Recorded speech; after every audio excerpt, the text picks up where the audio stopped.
Hello, good day. Welcome to Newspaper Review on Niger Watch. How are you doing? My name is Ima. Christopher Columbus, it is good to have you here. Okay, apologies. Newspaper review begins by 10, but apologies. How are you doing? Good morning, good afternoon, and good evening to my Niger Watch family across the globe. How are you doing? It's a beautiful Saturday morning. I know every morning's beautiful, but today is actually especially beautiful. So, and I hope it's the same wherever you are. Good morning to each and every one of you. Amaro John Kisley, good morning to you and happy weekend. Rosaline Amori, happy weekend. Cheers to the weekend. Christopher Columbus, happy weekend to you and good morning. Thank you for being here and apologies for keeping you waiting. How are you doing today? Oh, Sagovo, beautiful morning to you, sir. Thank you for being here. Always, I always look forward to having you. Yes, and you too. If you are just joining in, welcome to the broadcast. Please do also like this broadcast, share, and invite someone onto the broadcast. Yes, please take our time to like, share, and invite someone onto the broadcast, and do well to support us by clicking on the dollar sign to the right on the comment section at the cost of the broadcast and every other broadcast. Thank you very much. Mr. Fansad, how are you this beautiful Saturday morning? No wahala. I did have to say you popped All up right, here. Mr. Fansad. Thank you. Thank you. It's good to have you on the broadcast. Thank you for coming in. Thank you. All right, we'll begin in a minute. But before we do, how are you? How are you spending your weekend? Let us know. I'm sure, like me, I'd like to learn new ways to spend my weekend. So I just might be learning something from you. So let us know how you unwind this weekend. Good morning to you, Mr. Mike. Akio Barre, good morning to you too, sir. It's good to have you on the broadcast. Welcome. Please do also like this broadcast as you come in. I mean, you know how we do it over here. So please take our time to do the needful. But a big shout out to each and every one of you this beautiful morning. We'll be moving straight into the business of the day. And our first paper is the Tribune. On the Tribune, we have here security threats real, but we are dealing with them, and that's from Buhari. Oyo, Ogo, Oshun, Ekiti, Ondo will be straight fight between Atiku and Tinubu, and that's by Daily Momodu. Finance Minister disowns CBN governor on Naira redesign.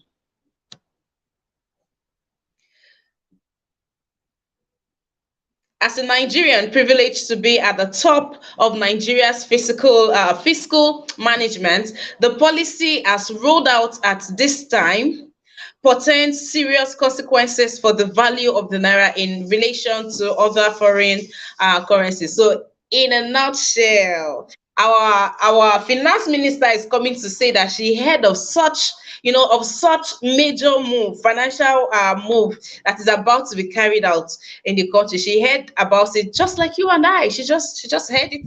It was just there in the media. That was how she got to know. That's what she's saying, and of course, she does not support the move. But later on in the course of the broadcast, we'll be expounding on that story. IMF warns federal government on consequences of new naira notes. Security agencies monitor states accounts, IGR remittance. Thorough alerts. Federal government tightens security around Abuja airport. British Airways crew now to night rest in Lagos instead of Abuja. Osun government begins disbursement of 20 million naira monthly social support scheme for widows and aged people.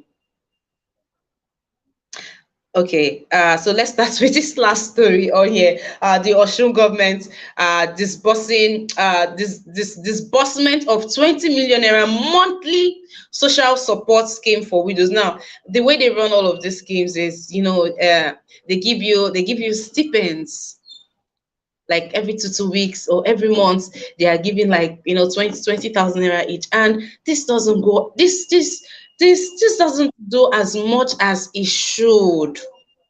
This is like, this doesn't, we need to begin to have people who would truly think of how to take care of their people, and they do it in a wise manner. All of this petty money that they give to people. Even the average, oh dear. Okay, talking about okay, now these are the people that they are giving this money. I'm good. We'll be having so far has been scheduled. These same people that they are giving, the people that fall into this category, and it doesn't look like the government are taking care of them at all. They don't look anything close to all of this money that are being disbursed for these people's welfare.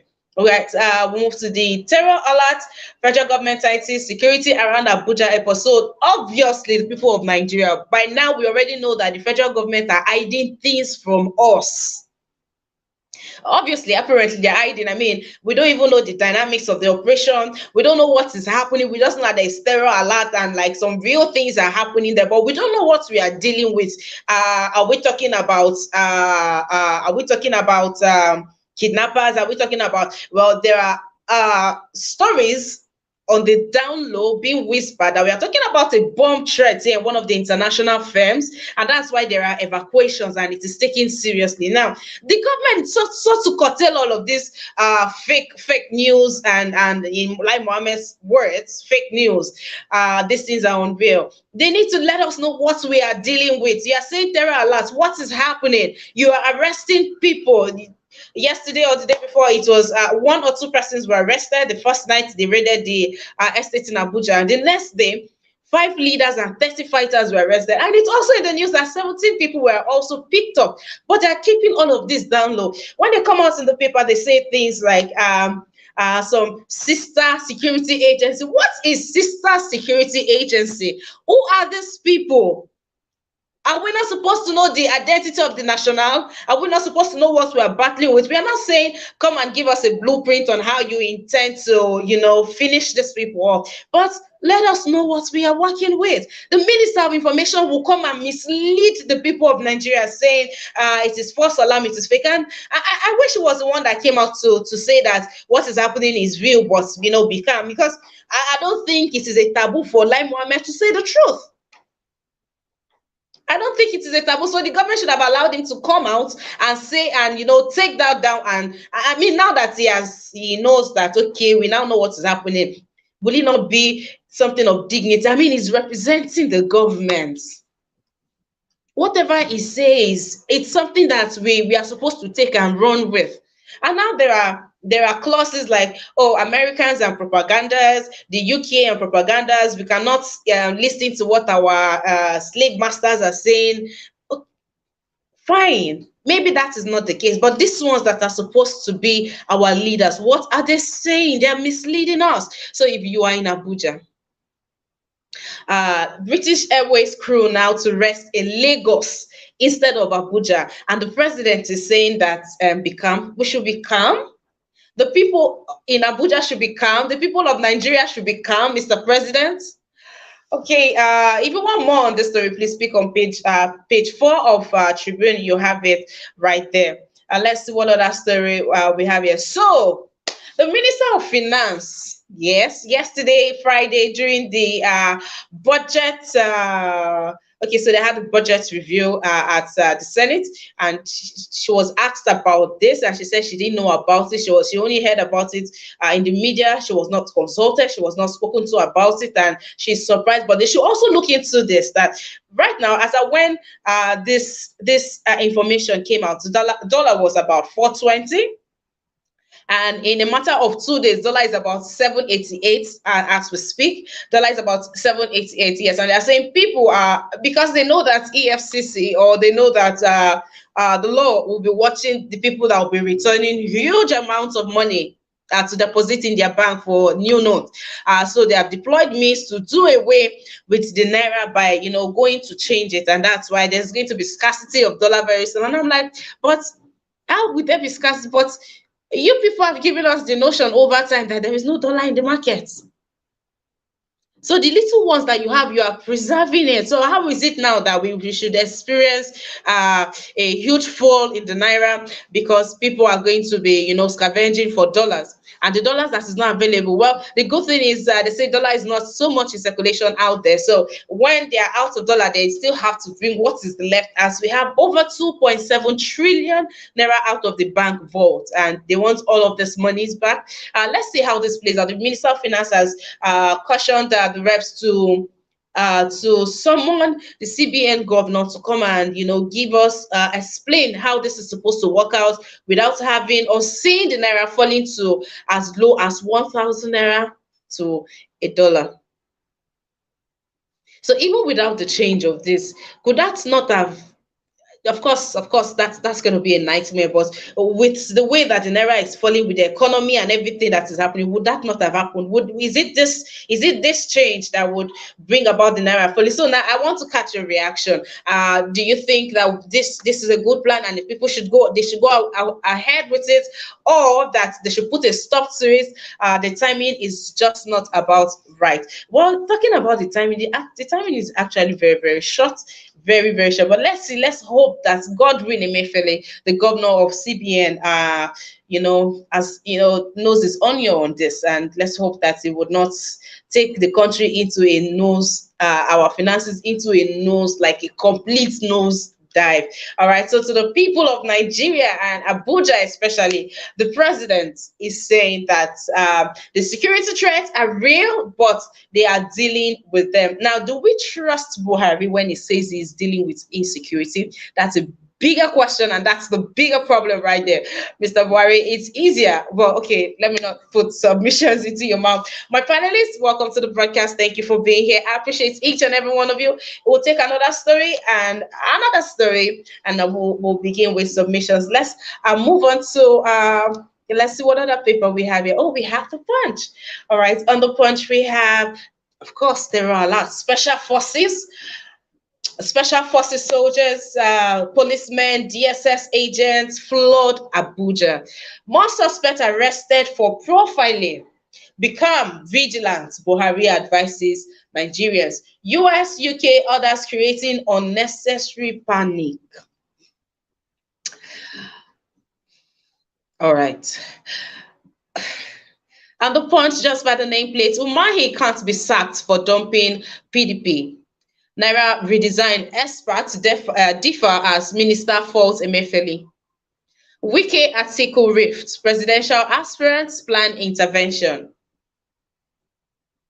20,000 naira prize I got as outstanding Lagos teacher, symbolic. And that's from Adequacy. Whiskey song excites fans, tops Google Twitter trend. If you are a Whiskey FC fan, you might just want to check that out on page 17. Here we have property inheritance, widows, endless battle against oppression, search for equity. And this is one move that we all should stand for, especially we on here, and to other people who have experienced the brutality or the stigmatization against widows in Nigeria or in Africa. We need to stand for this cause. We need to support this cause. It's actually a good one. We shouldn't have to be reminded all the time, but as we say it, if you have widows around you, if you can, please, right now, you can't even be talking for just widows. Nigerians in Nigeria, they are going through a lot. We have this boyfriend's mom asked me to ditch acting, and that's from Ojiako. All right. It's unsafe returning to submerged homes, NEMA warns. It's unsafe returning to submerged homes. We'll be starting with that story. So NEMA has come out to say that the water in some parts of the country is subsiding. Yeah, but they're saying people should not be eager to run back to their homes, and they're saying that it's unsafe. We have a video to complement this. So I think this video would best complement this story that we have on here. But they're saying that buildings are not safe. Some buildings are submerged in water, and they are not strong for living. That there are some buildings that needs to, be brought down, and they need to rebuild them. They are saying all sorts of things would have crept into people's homes. I mean, we had in a place like Bayelsa, we had cops coming out of mortuaries, and we're flooding the neighborhood. Cops were flooding the neighborhood. And as I said the other time, when we talk about flood, let's imagine and let's picture the environment back here, what it looks like here. So flood is going to take the gutter, or it's going to wash up with the gutter, and you have the canal, you have, I mean, you have the streets that are not properly, or I mean, we know what we are. Let's not wash our dirty linen outside. We know what we are talking about. Now, these are the same things that goes to reside in people's house. This flood has, swallowed, or it has covered people's. Like, there are people who pool in the flood, and they take a leak also in the flood, and they still swim in that same flood. They still bath in that same flood, and they still drink of that same water. Oh dear. All right. So NEMA is coming out, and please, I hope that people, please talk to as many people out there that you know that is affected or that are affected by the flood. People should not be eager to run back to their run back into their home. A lot of things needs to be done, and I hope, like fumigation, all of these things needs to be done. So please, it's tough out there, but please, take out time to make sure that your environment, you've not had one animal going to lock around somewhere. These are the scary things. Oh dear. All right, let's see what other story we have here to take. Now, when I saw the story of the teacher, a Lagos teacher that got 20,000 naira prize as for being an outstanding teacher, that's the prize. I really don't have much to say on that, but that just so much says where we as a society have placed, education. I mean, if this was the most outstanding BBN contestant, he definitely will be talking about millions. But here we are talking about the most outstanding teacher, and we are talking about 20,000 naira in Buhari's Nigeria. All right. Okay, that's about the stories that we have here. That's about the stories that we have here. So when Umahi, we know Governor Umahi left PDP for APC. PDP, of course, sued him, and the courts relieved him of his position, him and his vice. But appeal court has ruled and said that Umahi can't be sacked for dumping PDP. But the PDP are not happy. They say he took the PDP votes and he has taken it to APC. They wanted to take an action, but it's good to know that our legal system, our justice system, our judicial system is representing the people. Yes, representing the people. So kudos. Let's quickly move on to the last paper for today, and that's going to be the Daily Sun. On here we have banks, terror threats, banks, worship centers, roads deserted in Abuja. No cause for alarm. Buhari assures Nigerians and foreign nationals. Which foreign nationals? Foreign nationals that have left our country. You are telling them to we have no plans to shut churches. Catholic Archbishop. Okay, here 2023. Atiku Tinubu Obi ready to meet Igbo, Yoruba leaders, others, Southwest stakeholders to engage presidential candidates next month. We are for Obi. We won't meet with other candidates. Ohaneze and MBF. Jonathan visits flood ravaged Bayelsa, laments destruction. Okay. U.S. government admits no fraud in Air Peace aircraft purchase letter of credit. Ebony Mayfield gets no prison sentence. If you want more on the story, please pick up the Daily Sun, page 27. You have more on that story between the U.S. government and Air Peace aircraft. Infighting in government over Naira redesigning plans. So some people in the ref, some people in government, some people in government wants the Naira redesigning to happen, and some are fighting it seriously. The people of Nigeria, what are you saying? Should it happen? Should it not happen? What's your stand?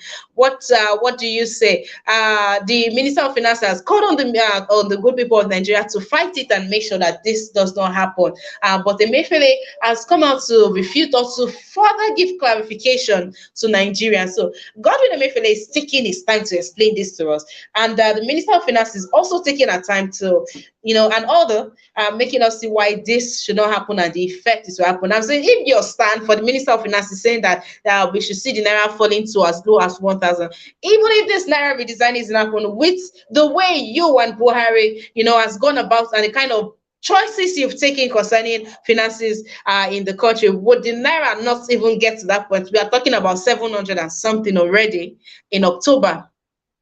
So so I mean, if we are going to be counting or cutting our losses, what's going to be the difference? Which is going to be huge on this one. All right, we have appeal court stops execution of judgments, releasing Kano. Why federal government should release and dialogue with IPOB leader, that's lawyers. All right. So the Catholic Archbishop, now I don't know if this is them trying to tell the government to do their responsibility, carry out their job of safeguarding lives and properties. And they're saying we are not going to close the doors to the churches. They are going to be open, and you must safeguard the people. Just maybe the Catholic Archbishop, has got some divine instructions that the Lord will just save his people. But see, we cannot be joking with, if we are going to have leaders that we are going to hold accountable to, or that are going to be giving commands, then we have to have right leaders. We have to have leaders that, well, at least for a start, we should be sure that they are not, they are okay mentally, right? And the kind of decisions that they make are from a healthy place, because it won't be, I'm a Christian, and of course I love God and all of that, but with everything, people are closing up. You have extra security personnel flooding into Abuja. You have international airlines, their staffs are not sleeping in Abuja anymore. So if you have a flight, you have to wait, or the plane has to go to Lagos and they pick the crew. Oh dear. And then the Catholic Archbishop is saying that they will not close their. Okay, let's see how all of this just plays out. And Jonathan took a trip to Bayelsa. It took a trip to Bayelsa. I was trying to mention his village, but okay. It was on the trip. So there was a video, of course, there was a video of that, and we saw the flood, and he had to go by canoe and all of that. And he has also admitted, and he's also lamenting that the destruction is causing a whole.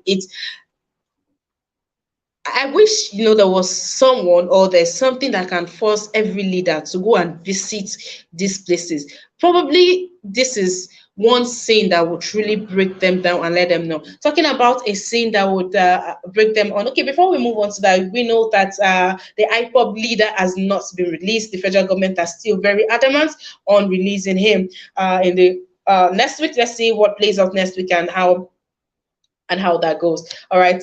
If you're just joining in, welcome to our newspaper review. My name is Ima. It's good to be here. It's good to have you here with me. Please do well to like this broadcast, do well to share, invite someone, do well to support us by clicking on the dollar sign to the right on the comment section. All right, good morning, good afternoon, good evening to each and every one of you. Let's catch this reactions, or let's watch this video now. This is just to give each and every one of you an idea of just a little bit. This doesn't even cover 10% of what is happening out there, but this is just to give you an idea of what is happening out there, and so perch on your conscience to do as much as you can to support the people that are going through this flood, and also the need for us to vote in a better governance. Let's watch this video, please.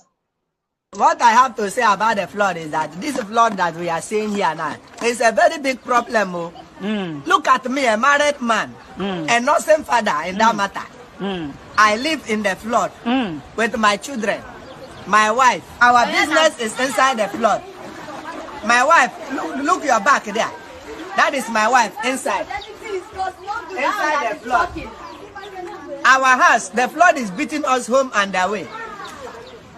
40 home, 30 away.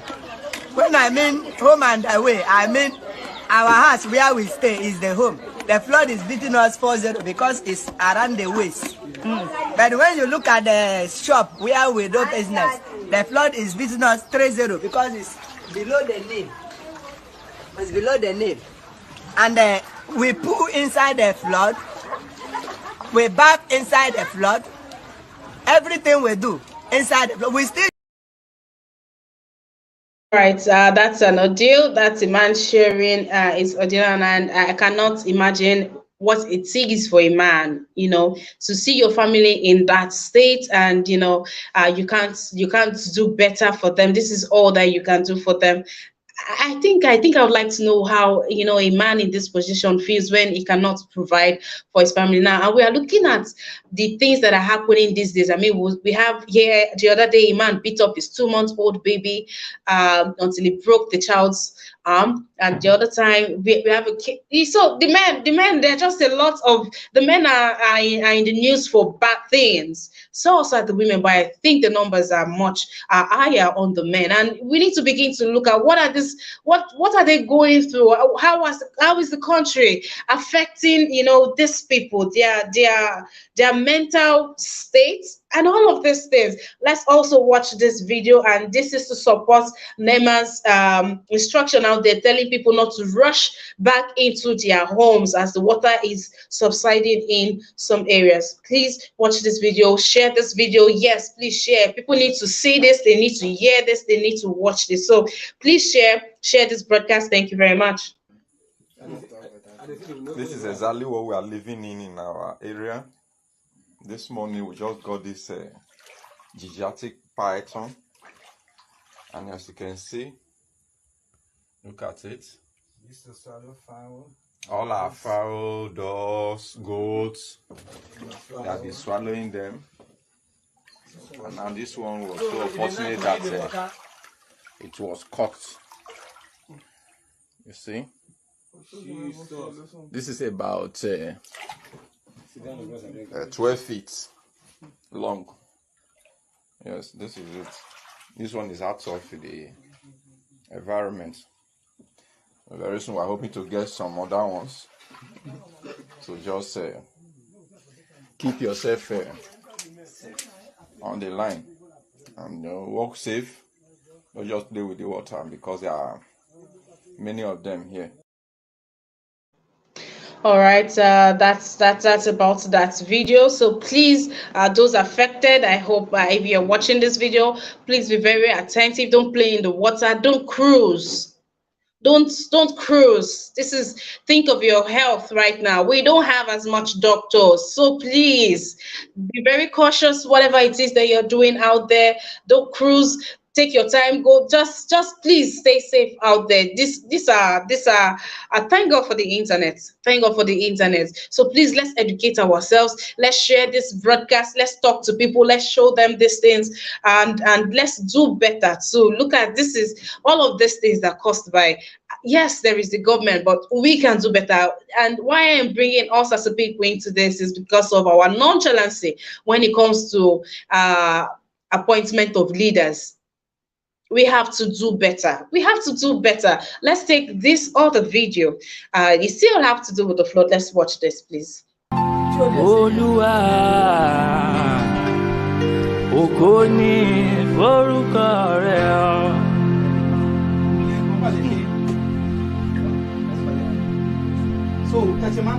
Ọlọ́run tó pọ̀,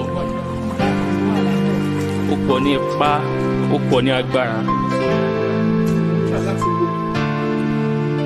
Alágbára ọlá lórí ayé àti ọ̀run, ògo fókọ rẹ̀. Ó gbé mọ́ níjà kẹ́rù, ó kò níjà ní ọ́ o. Ògo ni forúkọ rẹ̀ o. Ọlọ́run máa jẹ̀mú o. Ògo ni forúkọ rẹ̀ o. Àti gbẹ́dà sókè kò ná ẹni kankan.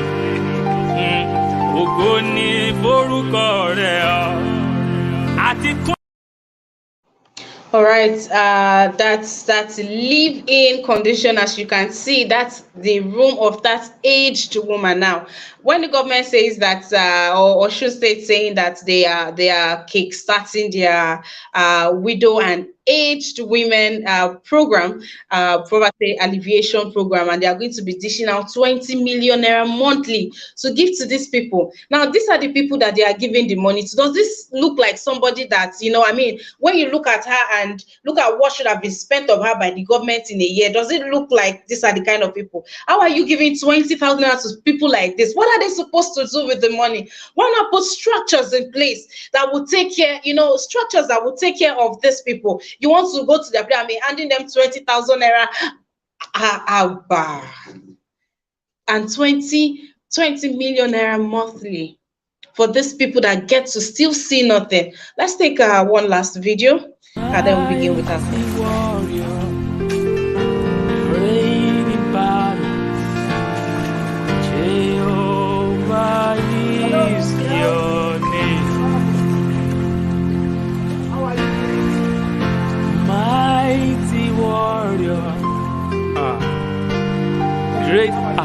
Agbára wà nínú orúkọ rẹ o, Jehovah is your name.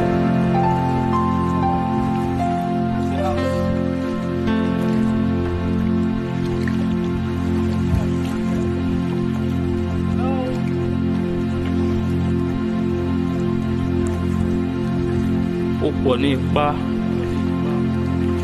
ó pọ̀ ní agbára.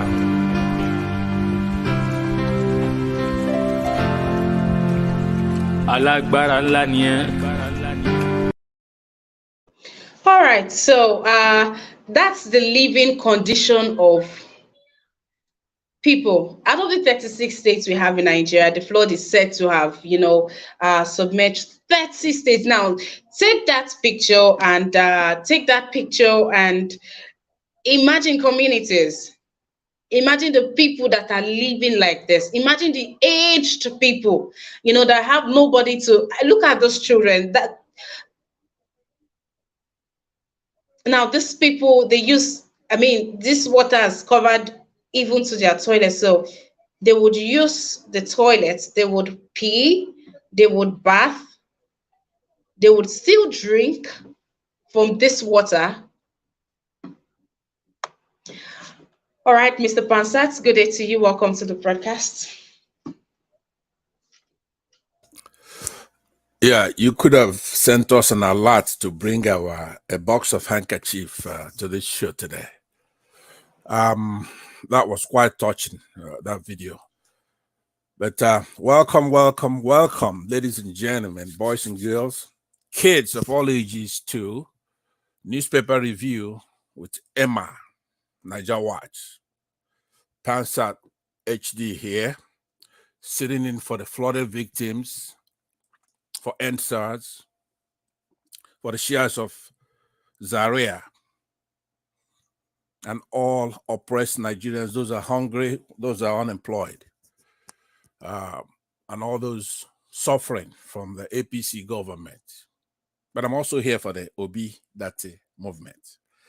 Now, there's a lot of stories out there that we've just watched in videos, and then the ones that were read by our beautiful hostess here.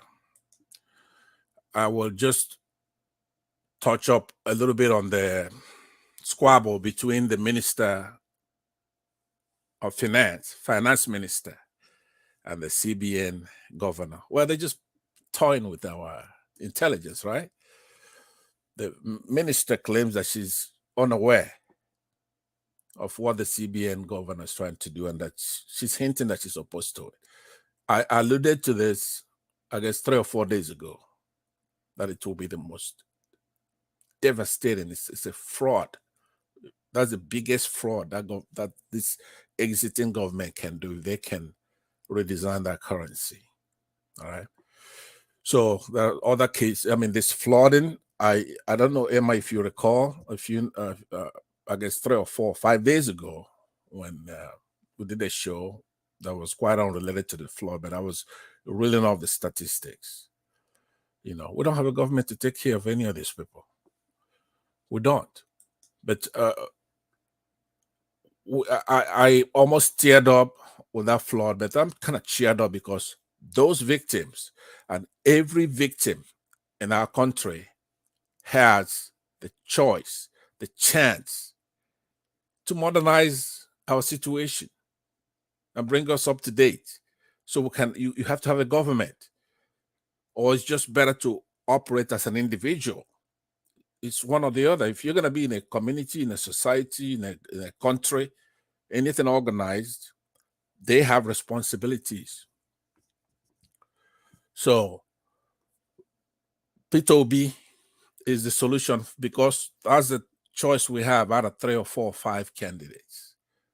Obi enjoys a good number of youth supporters. He's competent.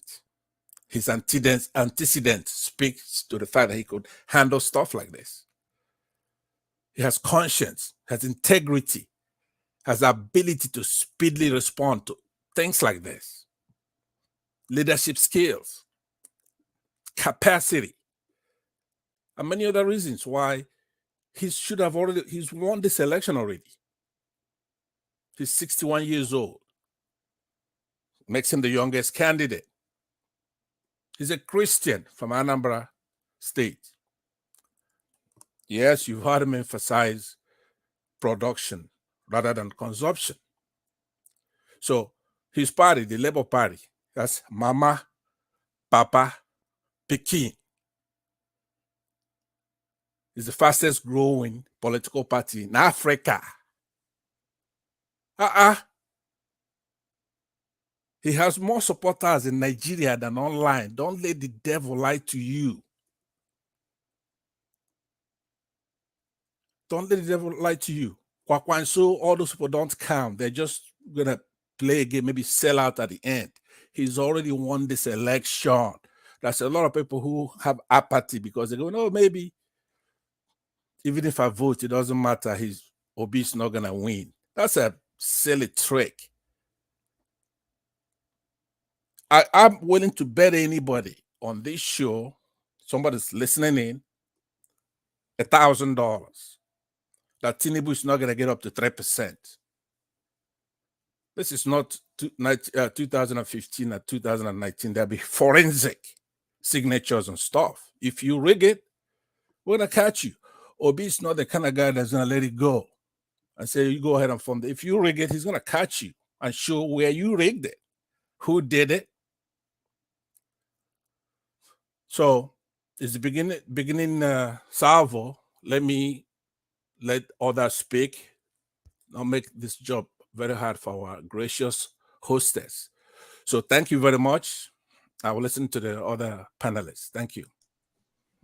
All right, Mr. Pansat, it's always lovely to have you on the broadcast. Thank you for being here. If you're just joining, welcome to Newspaper Review on Niger Watch. Welcome. If you are yet to subscribe to our YouTube channel, come on, take our time to do that right now. Please take our time to do that. And also, turn on your notification bell. Today is a fine day to support us by clicking on the $sign to the right on the comment section. So please, please, please, ladies and gentlemen, please engage me. Thank you very much. Let's take a few comments from the people on here. Big Uye, big ups to you and thank you for being on this broadcast. Big Uye says, any reasonable leader, either a president or a governor governing this part of the world where such incidents happen should be ashamed. But in a country like ours, no, they like get shame. All right. Okay, yeah, that's from Big Uyi. Thank you very much for that. Welcome to the broadcast. Johnson Emmanuel says, Johnson Emmanuel, what's up? How you doing? It's good to have you on the broadcast. Thank you for being here. Johnson Emmanuel says, next year, the same flood will still happen. Money will be shared, but the problems still remain unresolved. That is Nigeria for you. We need a change. How do we come about this change? Let's begin to have this conversation. When people say this is Nigeria, this is how, it's because we have allowed it. It is only what you allow that will continue, my people. What you say you will not allow, it cannot continue again. So we need to speak up and we need to speak with one voice this time around. All right. Justin Manuel goes on to say, they are still the ones benefiting from Nigeria's economic woes. We caused everything ourselves. We need to change our attitude for something to change. It's all in our hands. All right. That's right. That's right. That's right. Thank you, Emmanuel, for that. Thank you also to Smart for being on the broadcast. Welcome, guys. Please let me catch your comments on the comment section. Drop your comments, or you join the conversation by clicking on the link right there. Brother Nice, how are you today? Yeah, yeah, I'm fine, Miss Ima. Good morning. Good morning, Good sir. morning to you. All right, let's Yeah, catch good your morning. reaction to everything. Yeah, thank you. The flooding situation is catastrophe. Is not is a very painful thing to see when the people are wallowing inside that kind of situation. That man was explaining about his wife, his children, and all that, the way they pull inside that place and the same time they swim inside and all that. That kind of situation can cause a cholera disease and different kind of disease, you understand? So this is where we need to have a responsible government. Government need to come to their aid. It's supposed to relocate these people from that particular place to a nice place where they will live for now before that flood will go away or everything will dry away. You understand? But leaving them inside that same situation, I don't just know what our government, what they are. Well, it's not a government. I said it before. I will use this medium to ask Mr. Pansat a question. He said he bet money on it that they are not going to win this election, that Peter Obi will not allow it. My question is, what has he put in place or Labour Party to checkmate INEC on that very day of the election? Is my question to Pansat. Can you answer that, Mr. Pansat? Yes, I could. I'm gonna at least try to. Obviously, INEC is a very formidable force, but you have to understand that rigging of elections is with the participation of many forces. We cannot underestimate that Electoral Act of 2022. You see, Mr. Iginis makes a very eloquent case for this, where it's impossible pretty much to rig it unless you go buying everybody before they go into that booth. And that's, nobody could do that, not even Tinubu could do that. So there are many tight revisions and additions to that electoral laws of the country right now that makes it very, very difficult. You know, you see people like that Senate president. He wanted to play a game of running for president and then go back and reclaim his. He couldn't do it. They went to court. It's airtight. So, how did they rig the elections before? It was so silly. It was so cheap. You know what they did? You vote somewhere. After you vote, you go home. Then the army, that soldier, is gonna carry that thing to go to somewhere they're gonna collect it, collation center, and they just change the number. Today, with the new, when the election comes on, you can't do that anymore because right there, locally, the collation takes place right there. All they're waiting for is when they transmit it, probably electronically, even if you carried it over there, it has to match. So when you have a candidate like Peter Obi, right, where the Northwest has more than 30% Christians, Kaduna alone has 49% Christians, Peter Obi is going to get most of those votes, right? When you look at in the South, can you hear me, Mr. Pansa? Yes, sir. Yeah, I can hear you. I just want because it's my time, so I don't want to go okay, I'm sorry. You're right. Place. Okay, go ahead. Thank you very much. Yeah. So what I would just say, this is my suggestion to Labour Party. They should create a team in every state, if it's possible. That team is the team that is going to be strictly for monitoring. That is, after the voting, when they are now starting counting, the vote. All those teams need to follow up as we did it in Edo State. Both the people that vote Labour Party, everybody need to follow up. That is the only way. And I agree with you to some extent that it's going to be difficult for them because of the Electoral Act. You understand? Because it's direct transmission. So it's going to be difficult for them. But we still need a team in Labour Party that will follow up. That's just my suggestion. Thank you so very much, Miss Emma. Yeah, please don't go. Can I just, Emma, with your permission, let me just add something so he could respond to that. You see, anybody who's trying to rig this election, they don't know the Edo people.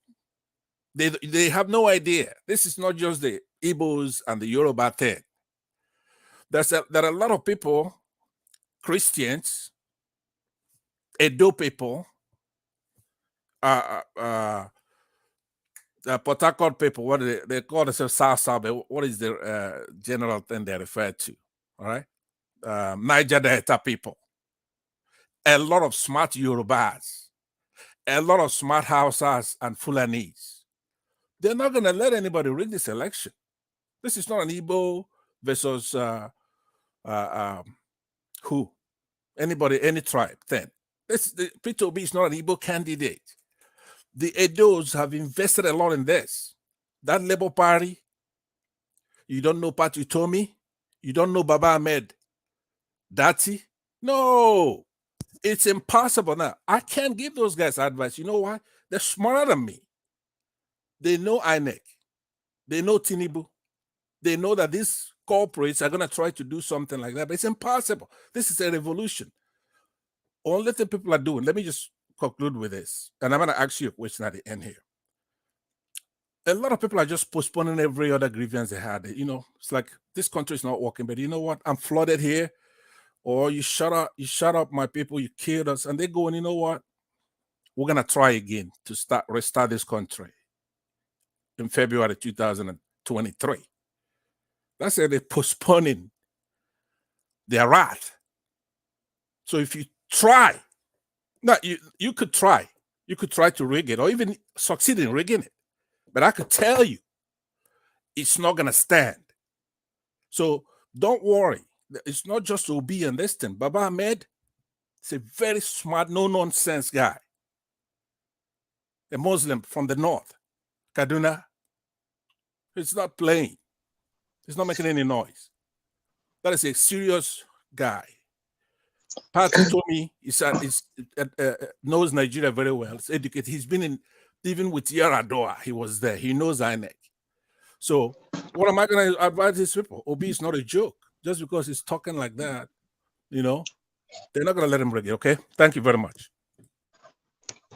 All right, thank you for that, Mr. Pansa. Thank you very much. Please, let's try to stay on course. Let's not derail. Mr. Chobuzo, how are you today? Welcome to the broadcast. It's good to have you on here. Miss Emma, just go to another person. Next one, I will be available, please. All right, so Mr. Vaimato, how are you doing? Happy weekend to you. Thank you so much, Sister Emma. Happy Sabbath day to you. Happy Sabbath day to my panelist. Happy Sabbath day to those that are watching us and in the comment section. You see, Sister Emma, I am angry this morning and I do not know if I will be able to manage my words so well so that you will not be flagged by YouTube. But I will try. Look, P2B, all the politicians in Nigeria have failed Nigerians, including P2B. The ecological fund they paid, this ecological fund did not stand today or under this this wicked president that you have there. They've been receiving ecological fund even under P2B. Did P2B use those ecological fund or security vote that he was paid to build storm blocks that can at least withstand and take most of these flood waters that have invaded Anambra today. One of my friends here in Ghana lost his entire family of 6. They were sleeping. They woke up in the water, in a semi-sea. The whole house is flooded down to the rooftop. What did he do when he was there? Is there nothing a governor would do with the resources that he had that time? We heard that he saved a lot of money. Why didn't he use those money to create avenues, build storm blocks that can at least save, reduce the impact of this flooding? That is why I say they are like people that the devil has passed hot iron in their brain. They no longer have human sympathy. What they are doing today, as far as I'm concerned, is lip service. And I will advise him, because he is from the tribe of my mother. He should not be going on that wooden canoe without life jacket, unless he knows how to swim. And if at all he knows how to swim, he should not be going there without life jacket. Those wooden canoe can wobble. For those of us that know how to paddle that canoe, that have used that canoe to travel a distance of about 45, 1 hour, 2 hour point and have hours on the water. Because I have paddled that canoe, controlled wooden canoe from Ikan in Cross River State to Abana, Bakassi Peninsula. I have done that when I was in Bakassi Peninsula, fighting against the Cameroonians. These people are no good, including him. If he did something, instead of saving those money that he is claiming that he said, he should have used it to reduce the impact of this flood, especially in Anambra State. Look at what is going on. It is those that doesn't know what to live in canoe and paddle in canoe with your family. They are the one that this thing will be, when they see it, they will think maybe it's just some sort of play or Nollywood movie. Because I have used wooden canoe for roughly 1 good year in Bakassi Peninsula. In that place, we know even where you will see a solid, a hardcore soil is where that is, sand field with either sand, sea sand, or mud. The rest from your house is into the water, from the water to the canoe. That is how these places, when these places is flooded, that is where you see all these water predators, like this python they killed. Tell me, if that python, even inside that canoe, caught any of those children that you showed, what would that do? What about the crocodiles that are infested in most of those rivers? They will be feasting. As a result, all these things happen as a result of the ineptitude, the wickedness, the heartlessness of the politicians. I am not happy this morning. These 3 videos or 4 videos that you played today has made me to change my mind on an average Nigerian politician. All their families are not there. Apart from, and the reason why it happened the way it happened to Goodluck Jonathan's mother, I respect him so much, and the old lady there, is because maybe it was an emergency. They could have used private jet to, move him out of that very place. What of the ordinary Bayelsans? What are they? Where are they? Who will secure them? Who will take them out? I am very, very angry this morning. This thing should not be happening to a country, the 4th or the 5th or 6th or 7th largest producer of exporter of crude oil. 200 million people still counting, with high level of intelligent people, professors and so on and so forth in all fields. Huge resources that cannot be managed but stolen by the same people, will allow their citizens to go through this kind of ordeal. It shall never will be well with them. I am angry. I am angry this morning. Because when I see this thing, I thought that maybe you can only see this thing, and if you inefficiently managed in places like Togo, Ghana, Ivory Coast, Burkina Faso. You are talking of terrorism in that country, tormenting and killing thousands, tens of thousands of people in that country since the time death menace started.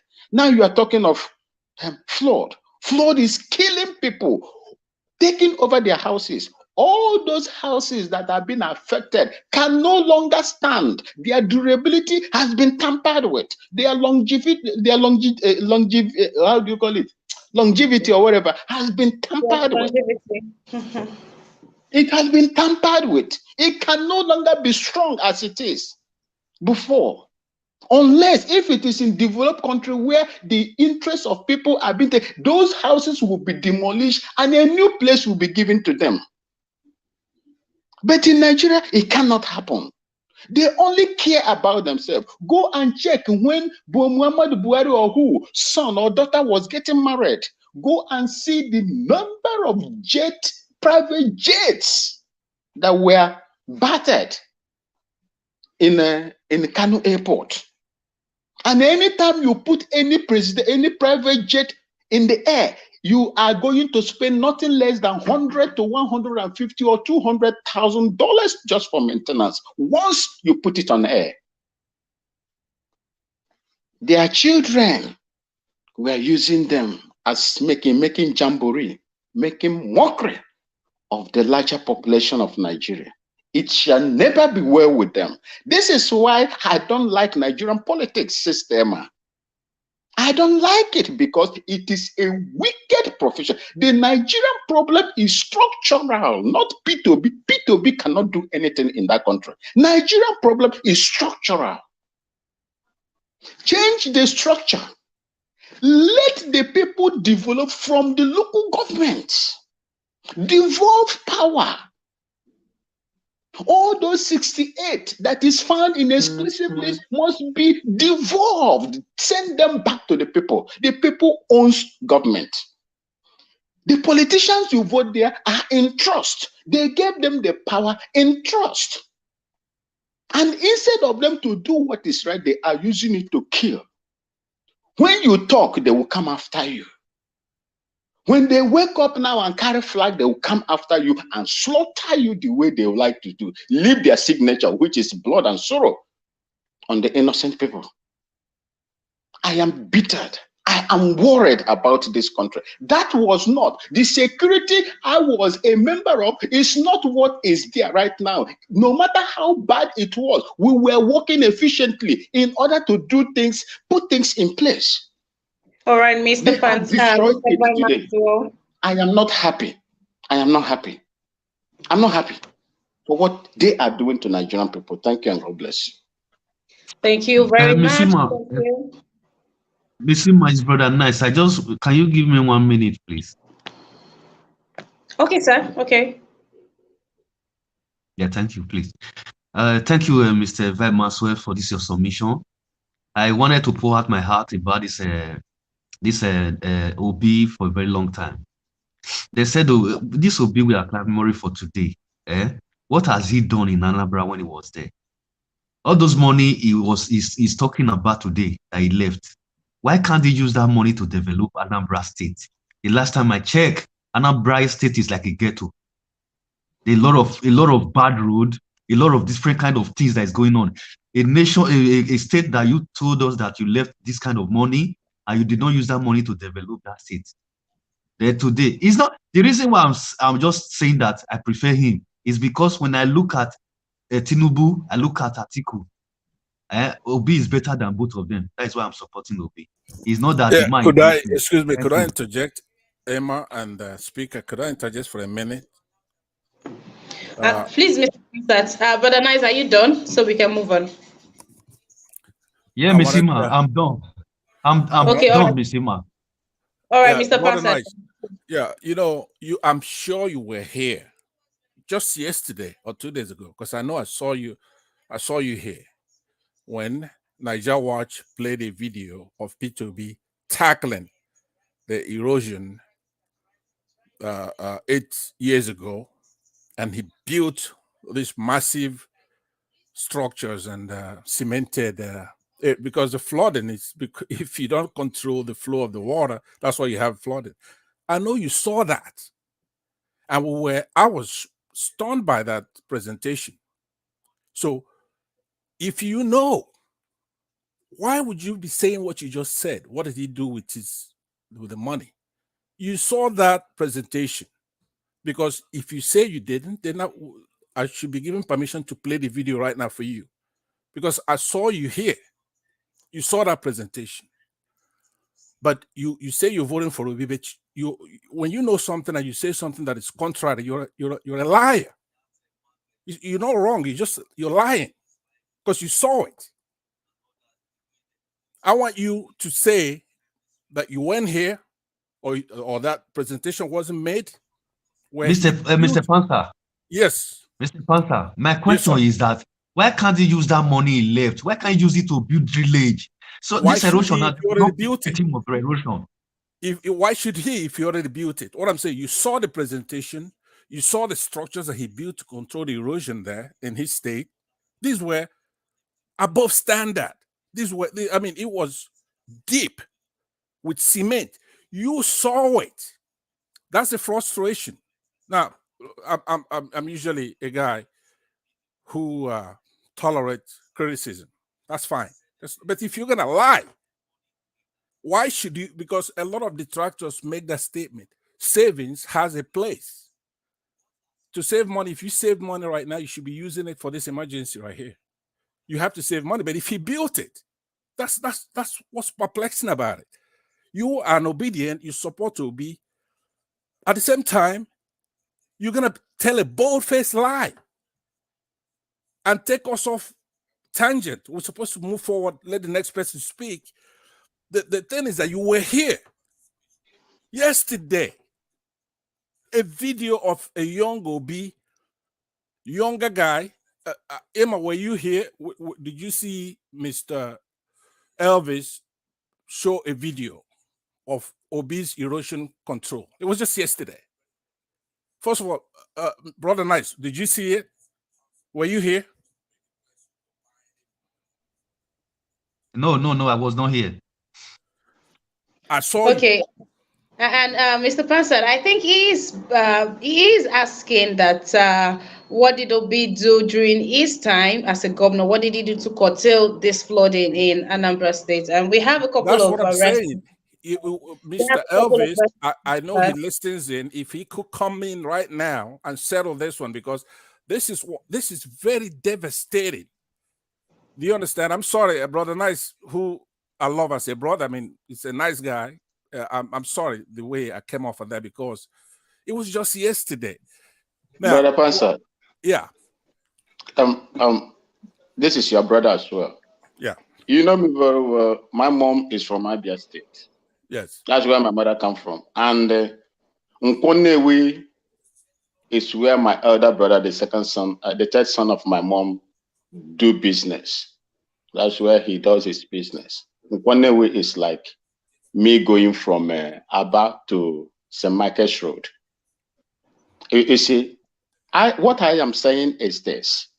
I am looking at what are the causes of erosion. There are so many of them that can cause erosion, so many factors. One of them is flood, rainwater. That is the most primary cause of erosion. And once you begin to dig, you begin to get deeper. There are other factors as well. But what I'm saying is this thing didn't start today. There were erosions in that place, even when my brother Obi was there. Okay, yeah. What I am talking is this. What Mr. I'm saying, Maxwell, Mr. Maxwell, let's solve this. Let's settle this. Let me just hold on 1 minute. Let me just express. Hold on 1 minute. What I would ask Emma to do, I would mute myself. Let me tee up this video from Niger Watch from yesterday, and then when it comes again, when I'm recognized, then I'll play it, because it was played here, so I'm sure it should be okay. That will settle it. What did he do? Right. Okay, so or even better, better, we could have a broadcast to outline, since this channel is a strong supporter of Peter Obi, and if we have these questions amongst loyalists and faithful supporters or obedience, then it's worthy to have a broadcaster for us to honestly and earnestly ask these questions. It's good that we're asking these questions. It means it is not business as usual. If we have to be supporting you, you have to come correct, then we need to be able to go back in time and see what you've done in this regard and analyze it better. So we will be having this broadcast with the blessing, of course, of my boss, bringing up this. But, Mr. Ponsat just said here that this was discussion was had yesterday. So it's as good as just going to watch the broadcast of yesterday to truly know these things. And then again, there are comments on here to justify the questions that you gentlemen have been going on and on about. Somebody says that, please a minute, let me just catch that. James Morgan says that Peter Obi spent a security vote on security equipment, military, with military pickups and funds. Anambra State was the first in Nigeria to form a local/community security and equipped them with pickup. Jekyll Obedience, is good to have you on this broadcast, by the way. Thank you for being here. Jekyll Obedience says, can one predict a place that is going to be flooded? I think it's unpredictable. All I know is that Peter Obi tried during his tenure as the governor of Anambra State. And we have here James Morgan goes on to say, Peter Obi, you are talking ill of, is the person that initiated the formation of ecological fund ideology in Nigeria. Okay, so and then I think Mr. Kennedy, is good to have you on the broadcast. Then I think somebody on here said that government is continuity, so Peter Obi should not be blamed for his successors' failure or successors, yes, failure, and that is what he has done so far to the place he has carried, that he carried Anambra State. The successors are supposed to have gone, further with the state, but we cannot blame him for where Anambra is today. We can only blame him for where Anambra was as at the time he left and how he left the state. And I mean, you and I know that good things and true things are spoken of his administration. But let's see if we'll be having this conversation again on a proper broadcast. System, I beg of you. You see, I beg of you. Give me just 30 seconds. There's something I would like to say. You see, for me, I did not. You see, the problem of this flood, based on what report said, is once in every 10 years. And apart from that, there are annual flood that has been happening in Nigeria. Now, what I am saying is this: the reason why we are where we are today, discussing issues and the loss of lives and property and the devastating effect the imprint is going to leave on these people, is as a result of colossal ineptitude, refusal, failures of the politicians, both successive and those that are here now. That is the reason why we are suffering, where we sit down here today and we are talking the way we are talking. It is a failure of past and the present government. Thank you. Thank you very much. Okay, Mr. Tunanja, how are you doing? Good day to you, sir. Yeah, good morning, Emma, and thank you for having me. And greetings to everyone on the panel, and chat and the viewers. So yeah, I saw the videos too, and all the flooding. I think I can today. I would say I sympathize with Brian Maxwell, because I think we settle too much for mediocrity and say that they try. Yes, maybe they tried, but is that enough? Look at what our people are going through. And it's true, other people suffer this type of tragic events too, and but the way they come through it shows that they were prepared. These things is not by luck. We have to be deliberate about the way, and there's feedback coming through there. So to be deliberate about what we do for our people, and deliberate with making our communities, livable. And there's no reason why we should be living the life in right now. It's just a choice.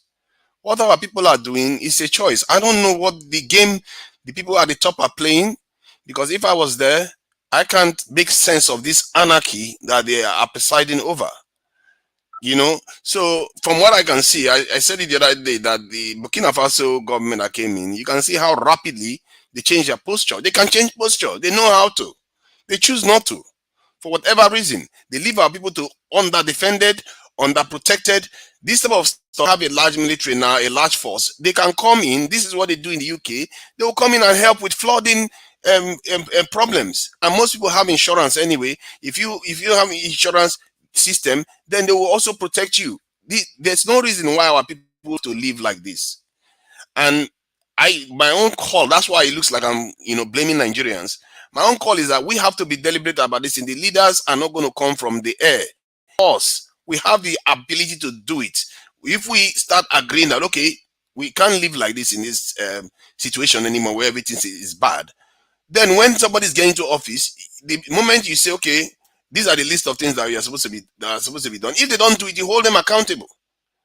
Let them distract you with party politics and tribalism, religious nonsense, or whatever stuff they come up with. They come up with a lot of things to distract us, I assure you.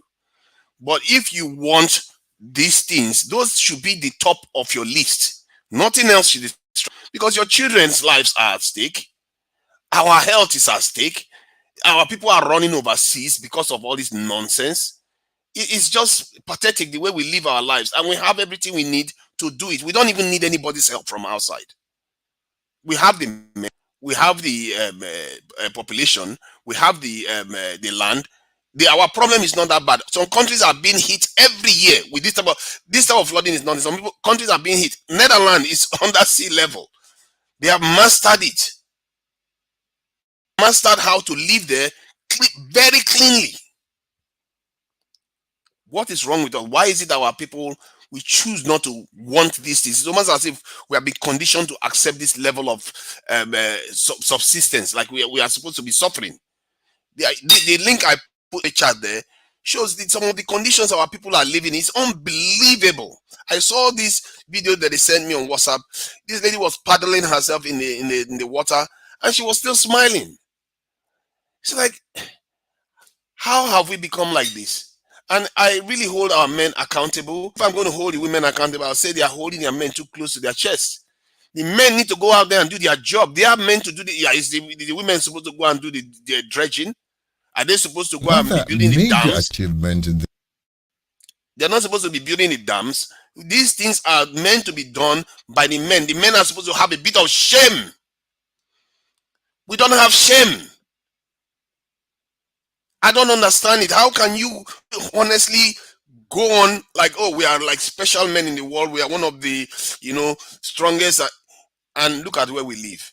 If you look at the Nigeria on the map and look at other people on this, if you go to Google Photos, check it. You see our life, everything just looks dreary. It's like our level of underdevelopment and dirty and, decay way of living is a kind of defense. It's almost like it's deliberately inflicted. Well, how can we not be able to build a dam? You can build a dam. They know this. They know that they are going to need it too. But this is Nigeria, isn't it? Anything they know that is supposed to be done is supposed to something that in a year. They will take 10 years to even start talking about it. Just it's like that with everything we do. Excuse me, to Niger, could you let them hear this? This is Obi's work that All right. Good morning, good afternoon, good evening to you all and my wonderful family right there. Okay. My attention was drawn that Mr. Pansad needed me to come play this video. Please, let's listen to this. As water flows from all problems. Another major achievement in this sector is the curbing of the gully erosion affecting Adazi, Nunku, Umudiana communities. To effectively address this situation, the state government has built a channel of reinforced concrete to create a permanent outlet for water into the Ezenewai River below. To safeguard the entire community, A 6-kilometer network of huge concrete drains have been constructed within the community. So as water flows from all parts of it, it is properly channeled into the major drainage system, saving the community from loss of soil and destruction. Also in Mbanabo Umogbo, Obiofia village, Newichi, Newi local government, the community was on the verge of being washed away by the forming gully erosion. The Obi administration has tackled the impending threat to this road.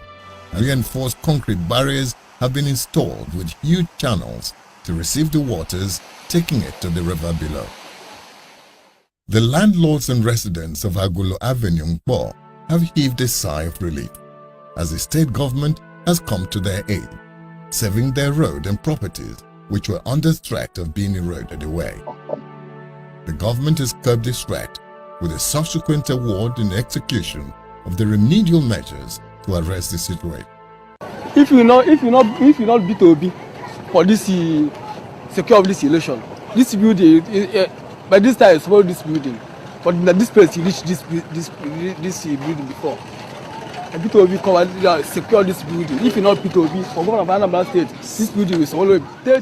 Except his good work, many buildings have been they're supposed to fall by now, but we thank him because he have tried to save life and property for those who live around this side. In every development process, in every administrative capacity or level of governance, the results seen are only a reflection of the quality and vision of the leadership driving the process. In Anambra State, we dare say, accommodate the internally displaced persons, but many others from Kogi State ran and sought refuge in Anambra. Every Nigerian is important to us. This flood is in Nigeria, and if anybody, no matter the state you're coming from, is here, we will look after you. So we'll make sure that they're looked after. I want to feed you well. We'll make sure you're giving food. We'll make sure you're giving medications and everything. And when you finish, we'll help you to go back to wherever you're coming from. It is a critical situation for Anambra East and West. Floods have taken over the entire human habitations, and the people are left helpless as their homes and farmlands are completely washed away. When the rain started in June, people went about their normal duties believing it would recede in no time. But the water just kept coming. Neighbors are cut off from one another and chores are done in the water. The governor of Anambra State, Peter Obi, rushes to the cry of help from the 16 flood-ravaged community. We must plead with them to leave. It is time they join us and go to it. When this is over, we'll come back. And we'll rebuild. And we will help them. To rebuild. Please, it is important they must leave now. That is why we came. They must go with us. Let them leave their property, let them leave everything. When this is over, we will come back. We will assess, we will help them to rebuild. What is important is their life. Only rooftops of story buildings could be seen, while bungalows have since gone under. Roads cannot be traced, while bridges on higher grounds have become safe havens. Offices, schools, hospitals, and markets are no more. Food crops have been swept away. It's water everywhere. All right. Thank you very much, my people. That's the end of the video. Ima, over back to you. Good morning to you, Ima. How are you? Hello, Mr. Niger. How you doing? I'm good. Thank you. Over back to you. Thank you very much, Mr. Niger Watch. You walk like a spirit. I didn't know how you knew what was going on here, but thank you for coming. Thank you, Emma. All right, Mr. Bansat. Mr. Niger, please round off your submission. Yeah, thank you.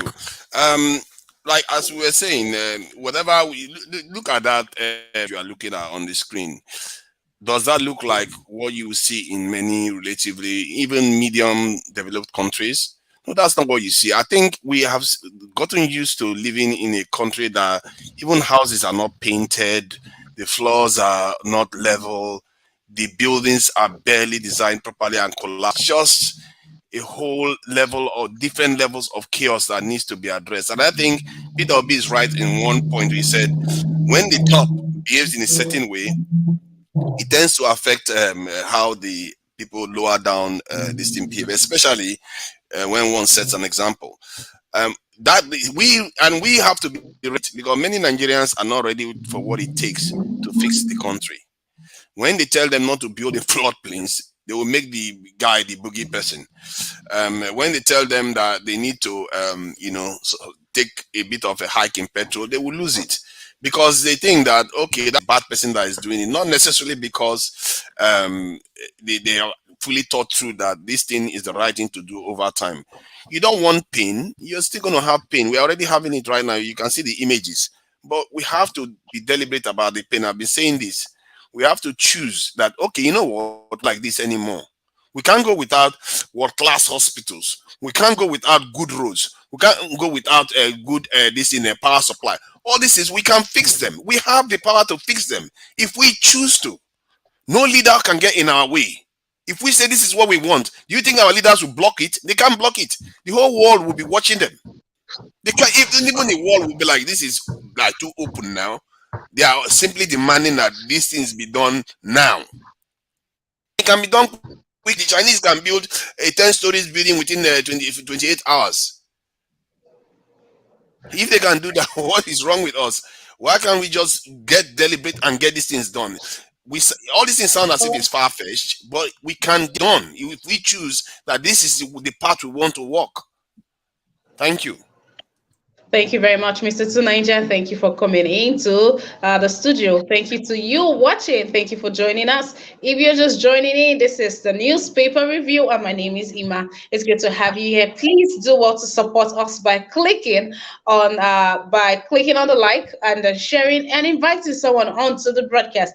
Also, take our time to support us by clicking on the $ to the right on the comment section. And hi to you watching the replay. How you doing? It's good to have you here. Yes, I had you in mind while making this broadcast. So there is a super thanks option just beneath the screen as you're watching. The super thanks is for you. Yes, you're watching the replay. You have the opportunity to support us by clicking on the super thanks. So please engage this platform. It's very safe and secure. Thank you very much. And if you are here right now watching, please take our time to support us by clicking on the $ to the right on the comment section. It goes a long way. Your support goes a long way. Nothing is too small. Nothing is too big. Please take our time to support us on our every broadcast and turn on your notification bell. And to my amazing panelists, so much love and respect I have for each and every one of you. Thank you for being on here. But please put your mic on mute if you're not the one speaking at the moment. Please put your mic on mute. Even me, the moderator, I tend to put my mic on mute so as I don't cause any form of distraction on here. So please, that's just the reason why you are to put your mic on mute. Thank you very much. All right. We need to learn how to be very obedient people. And somebody still has their mic. Oh dear. All right. Thank you very much. If you're just coming in, thank you for being here. Welcome. Please like this broadcast. All right. Let's move on to Mr. NCBD. Good day to you, Mr. NCBD. Hello, Miss Emma. I told you after the next you should call me, but you still ignore it. And you said to be obedient. You are not obedient this time. You see, Mr. You have done Emma, they don't catch you. You are not obedient. Okay. Well, Mr. Chibuzo, I'm surprised. There's a way we do it on here. Please allow. I told you the next. Then you can call me, but you. Mr. Chibuzo, Right. should it come up next time, right? Because I am busy moderating, I will not be thinking if you're available or not. So you just drop something. You just drop a message on the private chat saying you are available. That's what we usually do on here. So next time, you just drop, oh, I'm back, I'm ready, and I'll give you some time. So, but apologies for that. It wasn't deliberate at all. All right, so Mr. NCBD, please give me a moment. I'll come back to you. Mr. Chibuzo, how are you today? You've already tackled me, so I don't want to know how you are today. Just go ahead with your submission. All right, thank you. All right, let me respond to the gentleman that said that Obi did not do very well in his regime. I'm not against what he said. He said that there's some certain fact he just mentioned there, but we didn't understand. We just attacked him. Obi did very great thing in Anambra State, according to Nigerian standard. That is what he did there, because that structure there is not properly done. But according to Nigerian standard, what the guy was saying is, the money he saved, he could have used it to do other things, and people didn't get him right. So what I'm trying to say there is, all the whole governors in Nigeria, there is a mistake they are continue doing up to today. Can you believe that there is no Nigerian household you can see a running water from the municipal supplying, you know? So, and this is where government generates most of their revenue, and this is where government track the residents, because when you give them water, you send them bills, and through that bills, police stations, emergency, hospitals, they get all this information. In case if there's emergency, you can dial 911 or whatever, then they can be able to respond. Up to today, no state government have been able to direct water to every household. So that money could have used in such projects, but he saved the money. It didn't do bad. Another government could have come and continued the same project. If I can remember now, if you go back to Anambra State, that money have disappeared. You can't even see no money in that savings. Then let me come to security in Nigeria. Nigerian government has been alerting us that they caught a bunch of Boko Haram or a bunch of terrorists without identification. I'm not surprised the Nigerian government are using these people to rig this election, because these are the same people, when they caught them, we don't hear about them anymore. This is a trick they are using to register these people to vote for this APC government. I want to ask everybody in this platform, rigging election, is it a crime in Nigeria, or is it a business as usual? I want anybody to answer me this, please, before I continue. It's a business as usual, my brother. Continue. It's not a crime. It's not a crime. Okay, fine. All right. So now, what happened is these flood victims we are seeing, this flood that happened in Nigeria, this is a very great disaster that Nigerians don't know the scale of this flooding. There is a lot of intelligent life have disappeared as I'm talking to you now. A lot of intelligent life in those areas, they have disappeared for good. You will never see them again because of this flooding. Why I remember this thing is because of the python they caught. Because all those animals, they are also struggling for their life. If they have their nest somewhere, all of them they have disappeared for good. They have died. Nothing to account them for anymore. So, and this is the time our wildlife operators supposed to come in and save all these animals for our nest to witness them when they come back to life, you know. So, but what I'm trying to say is, it's not only saving people's life, animals also. There's a lot of things that is happening in this very flooding that we don't really understand. A lot of things that is happening. So, and the government are turning blind ear. They don't want to listen. They don't want to care. Buhari is busy in South Korea, you know. So, and this thing reminds me again. I said that Nigeria, as this thing is happening, this is the time our military is supposed to come. Military is not about fighting war, not only war. There is emergency like this, military is supposed to come. And this is the time Nigeria needs to invest massively in tunneling, build solid tunnel, massive tunnel that channels water somewhere that this flood does not, encounter. So, and then we are not doing all these things, So we need to do a lot in these areas. This Peter Obi, from consumption to production, there is no government. Mr. Chubuzo, can you hear me, sir? Right. Yeah, I can hear you. Thank you very much. I would like, it's still your turn though. I would just wanted to contribute to what you're saying because I like the fact that you just mentioned animals. Animals, you know, a lot of people don't really talk in that area because we don't think animals are important at all. You know, you mentioning animals means that a lot of animals are suffering, are hungry in Nigeria as well. I would like us to watch this video. I need to reference to this video was yesterday here. This one was recorded yesterday in Lekki and see what is going on. Please, Oba of Oniru, Polo, all these horses around Oniru, they are very hungry. They are hungry. They are very hungry, very thirsty. They don't have strength.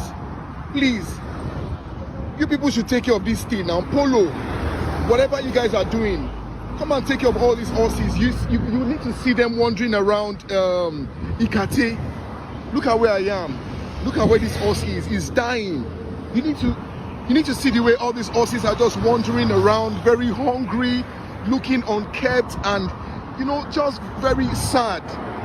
Please, you guys should eat. These horses are very, very unique animals. Take care of them. Don't let them die like the way this one is dying now. So I'm at just by the road here, close to Blanco and your filling station here. Help me. Don't let this horse die, please. Don't let this horse die. Don't let this horse die. All right, this was recorded just yesterday here, less than 24 hours ago. So, Mr. Shubuzo, thank you so much for bringing this on because I believe you have not seen this video before. I believe it's God that used you to reference to the animals as well. You know, nothing is working in the country, Nigeria. Everything is just useless. Everything. Please go ahead. Thank you. Okay. Thank you. Thank you for that. Yeah, that is why I mentioned all the intelligent life.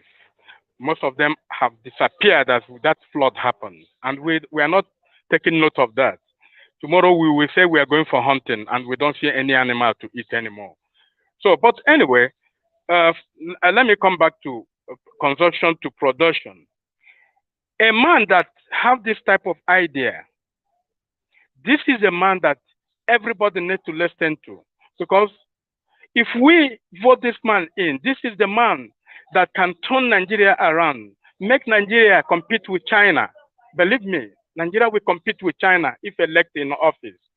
There's something too Nigeria said about dilapidated buildings and non-painting and the rest of it, the way we structure our areas.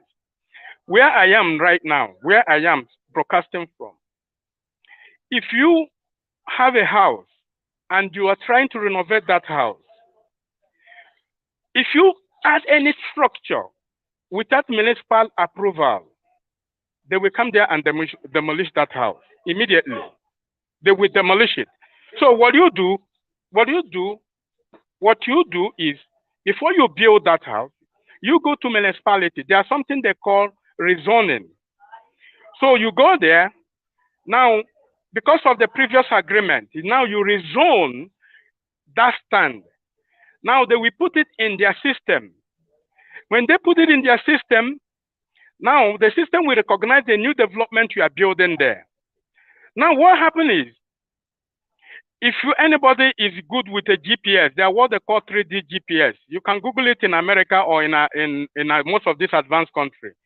You can travel with that GPS everywhere you want to go in South Africa here. Every corner of the street, you can use that GPS and travel. Meanwhile, you are in Nigeria. You will see every building, every road, the people walking around the street. You will see them in the GPS there with their 3D.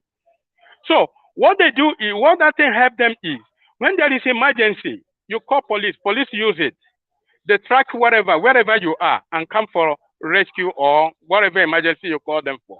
Nigeria don't have all those things. And that is why we are advocating for people who have mental advancement.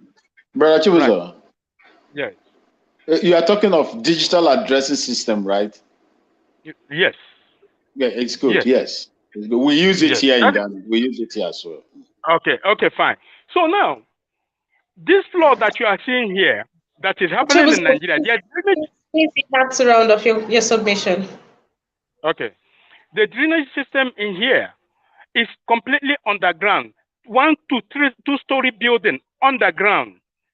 Even though there is a certain flood of this nature, you won't even find it. Everything, when rain falls here, immediately is just 30 minutes, the whole rain disappears. You won't even know there's a rain in this part of the world. So what I'm trying to say is we need to elect people who have the mental advancement in them, who understand the structure, how people are supposed to live and live properly. Because the way I'm seeing Nigeria, with the kind of in-advancement, I told you in this program that 95% or 90% of Nigeria are not advanced and not educated. They are educated, but they are not civilized. There's not civilization, there's education. They are not civilized. So we need them so that we can move Nigeria forward. Thank you. Thank you very much, Mr. Chubuzo, for your submission. Move on to Mr. Nsibidi. Mr. Nsibidi, welcome to the broadcast. Please take it away. Yes, thank you so much, my sister Ima, and every other person that has spoken. Well, I think I will just, I think there's quite a number of things that have been said, but I think I will just quickly say that,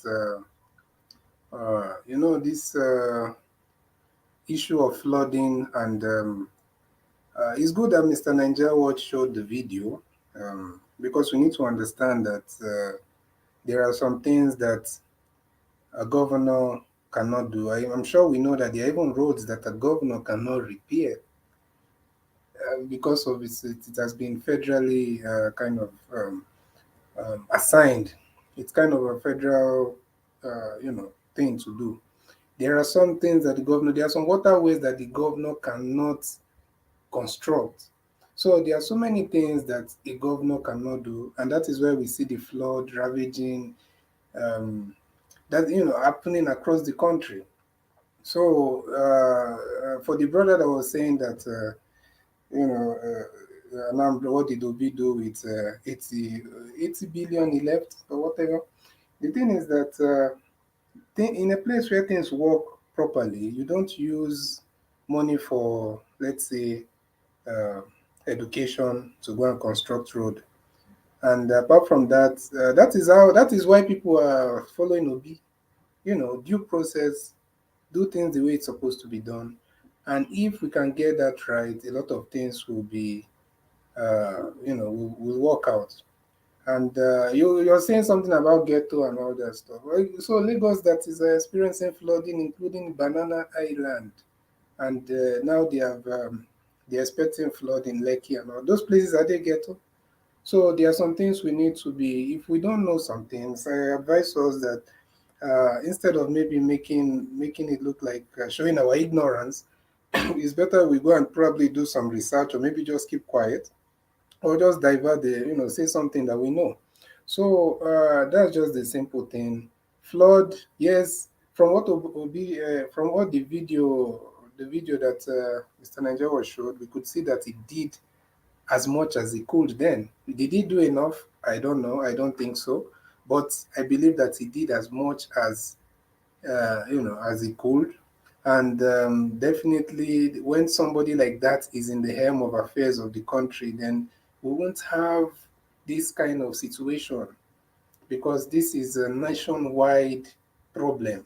If it was a governorship problem, I'm telling you, this government that we know, if it was just state problems, this government that we know how they operate would have just thrown all these governors under the bus. But what are they saying? What are they saying?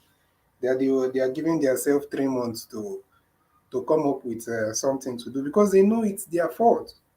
It's definitely their fault. So please, let's be guided. And could you yield for a minute there, Nsibidi? Yeah. Okay, just to buttress your point, it's a lot of experts have said that the source of the flooding in at least 13 states is from the Lagdo Dam from Cameroon that cascade down to Nigeria and cause those heavy flooding. That's in 13 states. Now, the federal government, one of their spokesmen have come to say it's only 20% of it, that the 80% is from rainfall. But those experts who I have to listen to. Thank you. Yeah, so just to finish on that, and please let us be careful. And the thing about Obi supporters, like at least I wouldn't blame. I'm not attacking you, my brother, brother Nice, but just trying to make it clear for some of us, so that people don't get some kind of misconceptions from, the submissions that some of us are putting through here. Like you see, the thing is, um, if you're supporting Obi, you have to be able to have done some kind of background. And on some of us, we are supporting him because we have followed his politics, we have seen the things that he has done, and we understand how he works. Someone that was impeached twice. There are some people that are just supporting him because, okay, like you said, he looks like the better candidate among among the others. But it's not like you really even understand his politics and how he does his things. So that one I can just maybe let it slide because of that, because you admitted that. But there are some of us that really know why we are following him, that we have seen that his work, and we know his integrity. And then for this issue of security, and also please let us be guided. Let us not call any state ghetto, my brother. I'm sure you wouldn't like if I come out and say, oh, Edo State is a ghetto. And probably you've not even been to Anambra State. There are so many people in the East that have never left the East, and they are multi-millionaires and billionaires. I lived in Aba for a long time.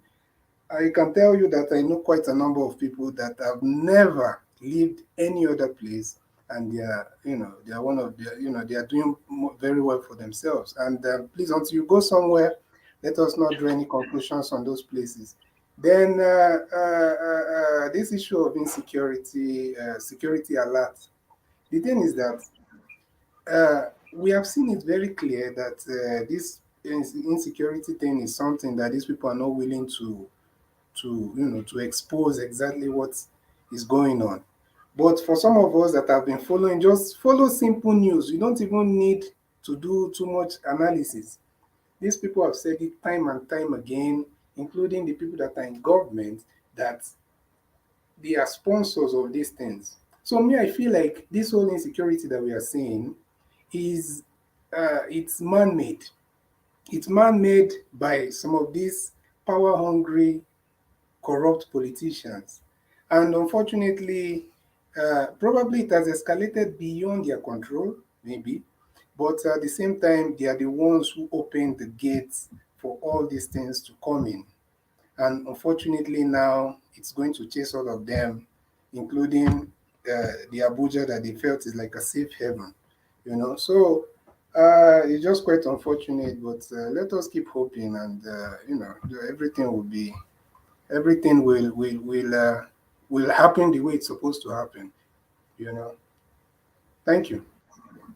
Thank you, Mr. Nsibidi, and thank you to Jeko Obidien. Jeko says Nigeria must work in our lifetime, and like you, I am saying a very big amen, and I am hopeful, exceedingly hopeful. And yes, this is our testimony, this is our confession, this is our positive acclamation. So please let us run with this mindset. Let us hold on to it and watch it crystallize. Real quick, we'll be moving to okay, that was Mr. Nsibidi. All right. Before I come back to my panelists, I want to say a big thank you to each and every one of you that has held it down with us on this broadcast. Thank you very much. Yes. But please do well to support us by clicking on the $sign. Please, your support goes a long way. So please take our time to support us by clicking on the $sign. Thank you very, very much. Thank you for joining us on this broadcast today as well. Please do also remember the rest of our lineups: the newspaper review, the chat Mondays, Wednesdays, 1 p.m. Nigerian time, and discussions Monday to Thursday, 5 p.m. Nigerian time, and discussions every Friday by 6 p.m. Do not forget the show with Leftist on Sundays. Do well to turn on your notification bell so you don't miss out on anything. A big thank you to everyone on the comment section. It's been super engaging. Thank you. Keep it coming in. To my amazing panelists, we would begin with Mr. Pansa. Please give your final submission to Nigerians. Thank you very much. Without objection, could I use about 2 or 3 minutes to respond to Mr. Chibo's Adi, and then I would start enjoying the last 5 minutes of my closing remarks. All right, I haven't had no objection. I'm going to proceed by saying to Mr. Chibo's yesterday. You have an objection. You have an objection, Mr. Pansat. Okay. Please totally 2 minutes, please. Thank you. All right, thank you. Let me say, Mr. Chibozo, yesterday you came in. I was having a debate with somebody, and you boarded in and tried to disagree with me or to make snide remarks. Today you did the same thing. I don't know if you got a grasp of what we're arguing about. Brother Nice, who has said this. I'm not against you. I was just addressing some few issues, please. No, I understand. I'm saying it in the same spirit. I'm just saying that when I do disagree with somebody like Brother Nice, because he's ubiquitous here, he say all the time, it's a very important part of this program to reclaim our country. But let me leave that alone, because one day I would like to debate you, because you and I have no disagreements. Usually after you say that, then you go ahead to say what I would say. So I'll put that on pause for now, but we're going to deal with it later on. My remarks are going to be to people who are sitting on the fence with apathy, thinking that Obi is not going to win this election. As far as I'm concerned, he's already won this election. There's not even a doubt. All right? It's a finite number. There are a lot of people who are going to vote in these elections, somewhere around 95 million or whatever it is. I earlier spoke about Christian votes in the North, especially the Northwest. I said that he's going to get perhaps 35% of that area. But in the North Central, P2B will likely get 85% of the votes there. Benue, Nasarawa, Plateau, Niger, Kogi, Kwara. He is the only one with a balanced ticket. Period. He's the only one with a balanced ticket. In the Northeast, P2B will get 25% votes there, minimum. With Baba Ahmed. So if you look at it, he's going to get at least 95% of the Southeast and the South-South.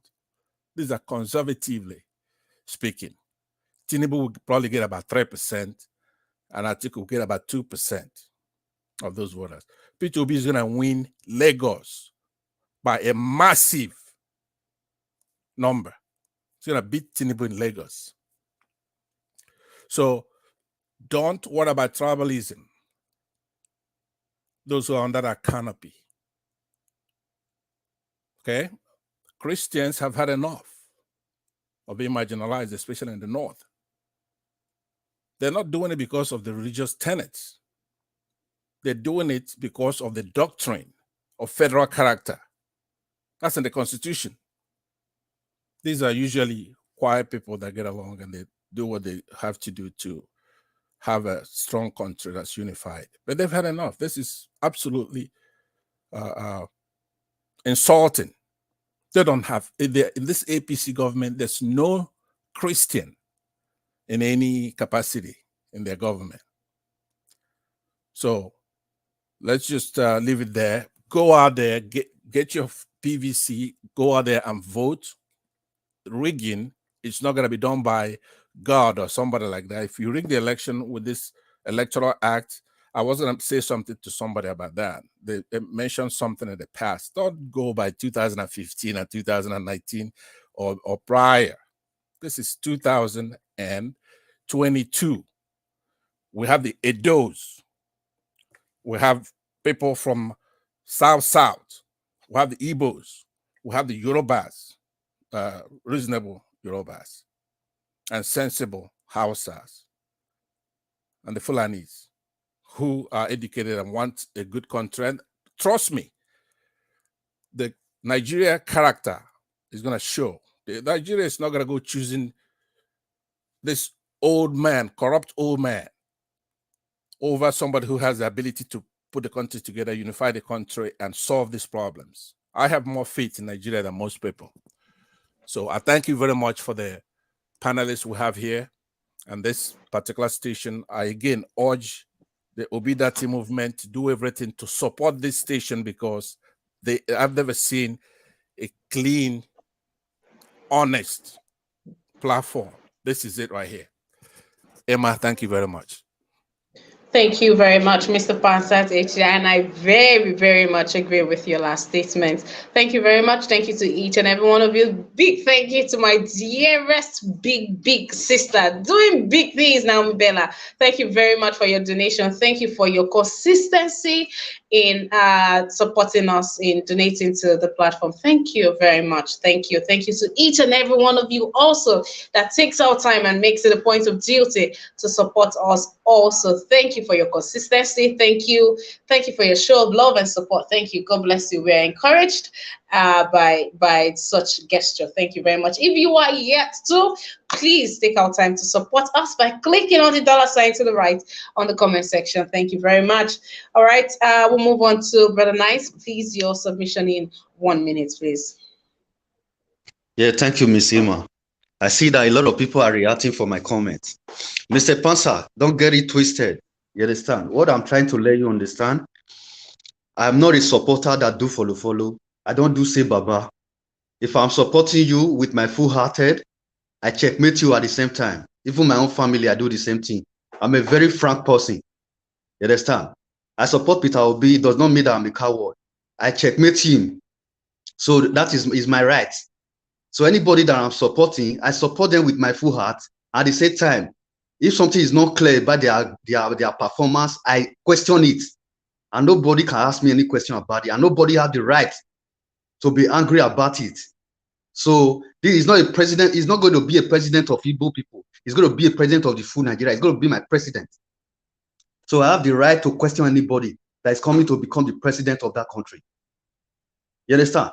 Even somebody, Mr. CBD was talking about, I don't want to talk about those people if you are talking about. Let me tell you, brother, I'm the most critical person. I criticize my governor. The last time I called him betrayer because he retreated from that signing they're supposed to sign about anti-grazing law. I called him the betrayer here. I talked to him when he's doing things that is not right with my people. So I'm not a tribalistic person. Even though you are outside, any tribe you are, who you are, even though you are white, if you are doing things that I don't like, I tell you straight to your face. I'm not a coward. You understand? So I know they do follow politics. You understand? Well, be say somebody, if the candidate won't like, they do anything wrong, when I will see the support. I mean, I know they do like that. I love them. But if anything they will not clear to me, I go question that attitude. That's the kind of person that I am. So that is what I want to say. You people should understand that. That's the kind of person that I am. Thank you so very much. Can you take a question from me on this, on what you just said? Because I do agree with you, and I respect that about you, and I noticed that about you. But you know, when Mr. Elvis came and played that video, and you claim you haven't seen it before, you should have started your comments or ended it with saying, you know what? I saw how he built those structures. I'm wrong. You didn't say that. Being strident. Hold on. Can I conclude? And let me conclude. And then let me just finish this so that I will not forget. I will not forget. It's just what you brought now. Sure. Go ahead. Since that village alone, I will tell you that I'm not satisfied with that infrastructure. That village. Standard village. Naimbi say you're never gonna get it then. The point is you cannot do it with all the kind of money that is coming from the revenue. How can you do that kind of place? Will you hold on? That place is too local, man. No, yeah. That village is too local. We don't have international standard. We don't want our villages to be New York City. Okay. Wait, sorry. These are villages. Let me put a question to it. You see, the problem with what I was trying to make Mr. Nice know is that it's not about the village. That's why I said I don't care about speaking against the corruption of this government. Nobody speaks more, about the failures of their so-called politicians than Igbo people. But what I'm saying is this: you don't use village that you saw to now say that the Anambra State is a ghetto. That's why I'm saying that I cannot say the same thing about Edo State. Like, oh, because I saw one village in, I don't know, somewhere in Edo, I will now say Edo State is the older person. Edo State is like that. So, and you've not been there. So that's just what I was just trying to point out to you, my brother. Yeah. Mr. Brother Nice, what I want you to know is that if I showed you, if they permit me, I will show you villages in Anambra State that are like Little London, beautiful. But we don't want every part of our local areas to be like New York City. Me, myself, I grew up in a village and I love it. I don't want all that much development there. We just want the flood controlled. We want development to come slowly. We want things to work. One government, if there's a dam in Cameroon that they're letting loose to flood 13 states, we want the government to stop it. Now, but what is actually disturbing is that you watch this governor 8 years ago, a young Mr. Obi, show compassion to flood victims. Forget about structures and buildings. He's showing compassion. He's trying to make sure he saves lives and move those people to the government house. So after you watch that, listen to yourself, because a lot of small tribes like yours, when you see Igbos, you start running your mouth, telling me P2B is not going to be governor for only Igbos. They're making me tribalistic. I'm not supporting Obi because I'm an Igbo guy. So I feel comfortable here as your brother. I've been giving Edo's credit for letting us come to your platform and we join hands together and make Nigeria good. But every time you show your jealousy, you try to insult me, and you try to say, hey, Igbo guy, you know, this, I can't criticize an Igbo guy. He's not going to be, who are you talking to? I'm an African. I'm an Igbo man. Right? Bro, you're out of track. You're out of track now. I don't insult you. I did not this is not the first time, though. But it's not the first time. You're out of the track, bro. Bro, I'm telling you, with all due respect, you're out of track. This is not what we are talking about. Let me just say, why I'm saying that it's not just from this incident. I remember when we had a guy, Emeka, who come here, and he was disruptive. And you got on, and you're saying, hey, look, nobody is going to be here telling anybody, nobody's going to get banned and this and that. But that's not the pursuit. It's not to ban him. The pursuit is to have him tell the truth, conduct himself. I had a dialogue with Mr. Tunaija, who is here now. Now, I didn't want to pile on because Mr. Tunaija was with me here yesterday when this same video was shown by Mr. Elvis. He didn't come in and say, hey, wait a minute. Mr. Obi did spend money on that infrastructure. He didn't help. You just saw it right now. You didn't help. You're still strident. You're still trying to admonish me or try to make me feel like I'm tribalistic or I'm supporting Obi because he's an Igbo guy. That's not right. And it doesn't go with Mr. Pastor, if you disagree with me, you have the right to disagree with me. But I'm telling you my opinion. This is my stand, and this is my opinion. You cannot convince me to what you are saying, bro. And that's it about it. And that's it about it. As long as you're giving your submission in an orderly manner. I mean, we know that people are entitled to their opinions and we shouldn't enforce nothing down anyone's throat. So if Mr. Brother Niza said how he feels about his submission and your submission, and then Mr. Pansat, you feel like this person is coming for you. Apologies, but he has made it clear. If he hasn't, please let me know that no, he wasn't, or he didn't direct any insult at you, or come out directly to call you out. He didn't. Besides, I'm a big boy, right? All right. It's okay. But he's not entitled to his own facts. That's the only mistake he's making. He's entitled to his opinion, but he's not entitled to his own facts, right? So when something is shown contrary to what he's thought, he's supposed to not only at least admit it. You don't have to apologize. To me, if it's me, that's the first time I'm seeing that video 8 years ago, shown here by the proprietor of this platform, and I had made a claim that he showed it. To my own happiness, he showed up to show it again. But he just went on. In essence, nobody's trying to please you, Mr. Brother Nice. Nobody. I'm not out here to please you. If that's what you're thinking, you got it. You're the one who has it twisted. I'm not trying to please you. I'm just gonna reel out the facts, and then we all try to make the country better. But your animosity towards Igbos, you need to check it. Let's move on from this, Mr. Pansas, please. Thank you very much. Okay, who else do we have next? We have Mr. Chubuzo. Mr. Chubuzo, please stick to your submission. You have just 1 minute. 1 minute. Thank you very much. Thank you, everybody. You know, the first time I saw that video of that very tunnel, I was shocked.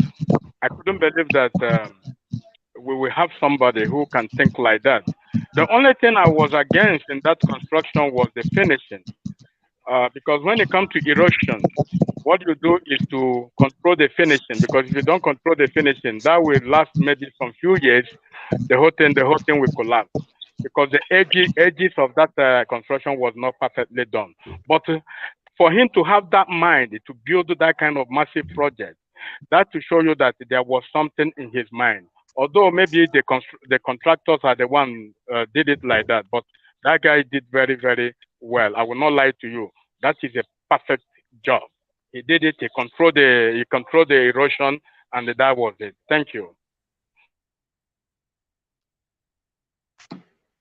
All right, thank you very much, Mr. Chibuzo. Mr. Tunaija, please. Yeah, thanks for having me. I think so. Everybody's making some points. I think regarding what I just said, he did that project, but the scale, like everything we do, everything. Can we stop the noise? I don't know who is doing that.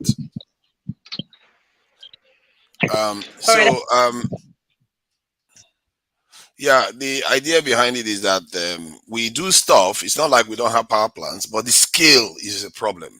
It doesn't solve the problem of our people. The issue still remains. If you say you need 1 bucket of water, somebody brings water. The glass of water is a contribution, but it's not the bucket of water that is needed. And that is something I talked about in terms of mediocrity. We can't be settling for mediocrity. And I think everybody has a right to air their own opinion. And Pansat, sometimes you come across as being too sensitive to these things. Even people that are on your side. You know, people are in different positions. You only have 2 heads, 2 eyes in your head. Other people have their own. They have different ways of looking at the world. And you need to learn to accept other people. But it's not everybody that is where you are. Your level of clarity with Peter Obi is not where some people have been deceived so many times, and that's why you too should be careful. Nigerians have been deceived so many times that you can understand why people are being prudent and being very scrutinizing. You have to do that. Actually, it's a necessary aspect of the process. So you have to be a bit more accommodating of people that come across this as being critical and without talking about jealousy and that kind of stuff. Regarding the issues anyway, we like I said, in the end, it's what we want. If everybody here decides that we can't settle for this anymore, the viewers decide that we can't settle for this anymore, and we do everything to restore our country to where it needs to be, believe you me, it will change. Everything, even if you have to help with telling somebody, reminding them this thing, because we can create reservoirs for collecting most of this water. It's not that hard. One of the easiest things to do in this world is dig a hole. And yet Mr. Tunaja, can you hear me? Hello, Tunaja. What is that noise? There's a noise. Hello, Tunaja, can you hear me? I can hear you. Sorry. Okay. Thank you very much. I hope there's no noise from my end, right? No, none. Okay, thank you very much. I wanted to quickly add to what you just said concerning Mr. Pansat, and I also listened to what Mr. Nice was saying as well. You see, I understand what you're saying, that everybody need to scrutinize who they are presenting to Nigerians right now, especially what our previous leaders have done. That is sure. But at this particular moment, is not the time to scrutinize Peter Obi. It's not at all, because it's the only options that we have. So at this moment, we are pushing for him to become a president, not to check or look for his faults. No, not at all. Because it's the only option we have. We are not here, for example, to think of, oh, who do we want? No, we are here, we are focusing. Once it becomes the president, that's my take. That once it becomes the president, the scrutinization starts immediately. I've previously referenced to how we started in Edo State. Will this platform play a major role to bring Governor Obaseki as the governor of Edo State? But immediately he was sworn in, we started checkmating him immediately. Till tomorrow, that is what we are doing. So at this particular moment, we are standing for Peter Obi, for example, and in one way, we are also trying to checkmate him or to criticize his previous work. No, it doesn't work like that because we don't have another option, except we are comparing him or doing some comparison with him with another person, or we are still contemplating or either Peter Obi or this. No, there's nothing like that. There's no second option at this particular moment. So the option of anybody trying to criticize, scrutinize his previous work and all that is not welcoming at all at this particular moment. We are how we can deliver him is our goal, our objectives, our mission right now. Let the scrutinization wait after we succeed in this fight. God bless you all. Yeah, sorry, I regarding that, I think I beg to differ because I think that when people discuss things, you get more insight into how to solve problems. And if you give anybody, you know that yourself as a man, a woman gives you a blank check, the odds are that you will run riot with that blank check. And if we decide that we are not going to, question anything, ask questions and technically until he gets into office, then that is not how the process should be. Mr. Tunaja, what I'm saying here is that any question that we are asking now is how he will fix Nigeria. It's not a question of his previous activities. His previous activities, bringing it on air to debate about it, that means we are on position. I'm not opposition. The channel is not opposition. The channel's mission and objective is how Peter Obi can become our president. Because it's only Peter Obi, when it comes to this 3-horse race, the front runners, it's only Peter Obi that I can see competency from. It's only Peter Obi that I know that we want at this particular crucial time in Nigeria. So we're using our time to check what he did it well or he did not do it well. I think this particular time is inconsequential. That can start if we succeed in putting him there. Yes, then you will know if this channel, if it's a biased channel. Even Brother Nice can testify to that. That's why I said we know what we did in Edo State, but at this particular time is not when we can check, oh, he did this, he should have done it like this. No, it now looks like we are giving room for our enemies to celebrate. Thank you. Everybody have a blessed day. We're going to be on air by 6 p.m. Please endeavor to join us. Let me give you an example of why it's good to do these things. When we found out recently that he went to Haiti and to do some work out there and donated 200,000, this is cemented one of my arguments for why he should become president, because he also understands that Nigeria has a diaspora and a greater diaspora out there. He's one of the only leaders I've seen do that actually from Nigeria. And this is why it's good to know things, because you have more ammunition to change people's minds. And they'll let people know that, you know what, this got a lot more to offer than the other guy. So it makes us more resilient. Personally, I look at these things as building on what we have already agreed. There's nothing we'll say now that will change my mind to go and vote for Tinubu. But what can happen is that we come up with better ways to hold him accountable when he gets into office. We'll come up with better ways to make him know and impress on him the urgency of what he needs to do.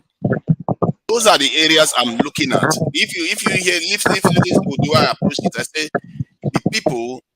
Who is this person? Somebody is really messing with their mic.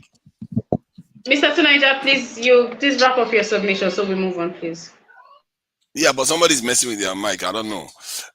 So what I always say is that the people need to make demands of their leaders, and the leaders have presidential powers. Like a president now against the office, he has things that he can actually do the very first day he gets in.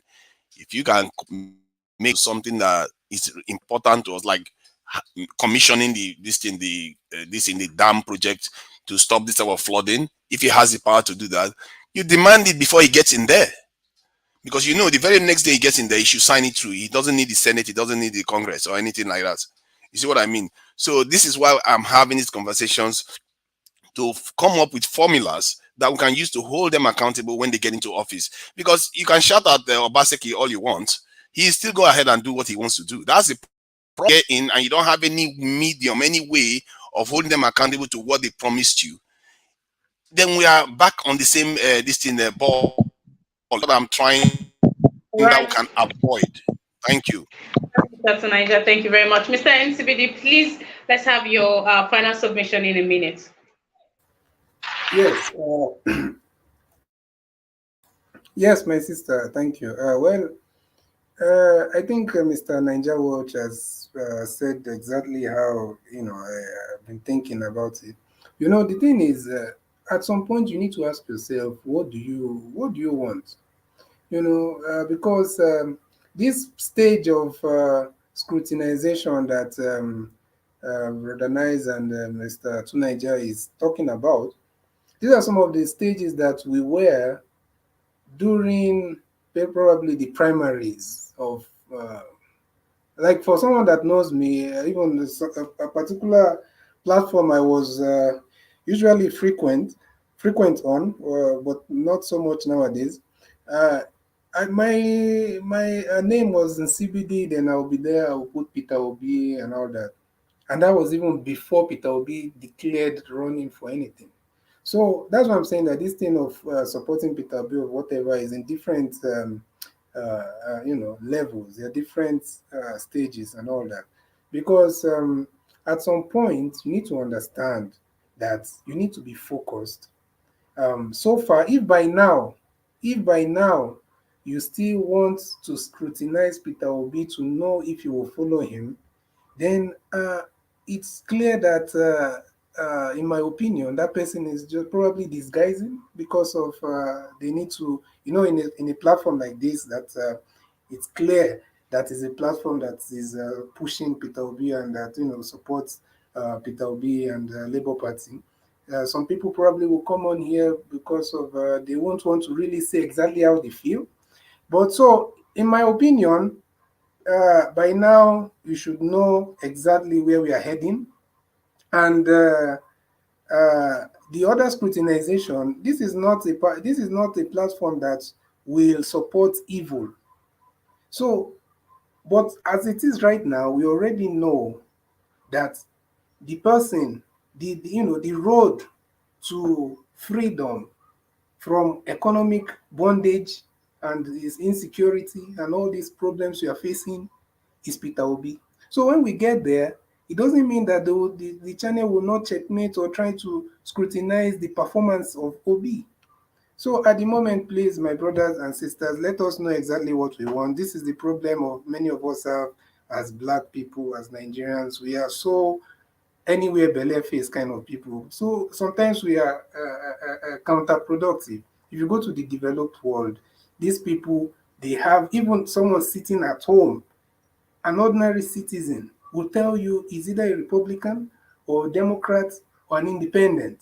So that is how it is. You have to understand that you have to have. Oh, come on, man. Right. You know they question them a lot here. Come on, don't do that. You know they question them like crazy here. What, you know that full well. I think. Don't. You are saying that we should not ask questions. We just say because we just chose him, then we should just go like. Wait. That's not how it is done. You know that. You have been in the West.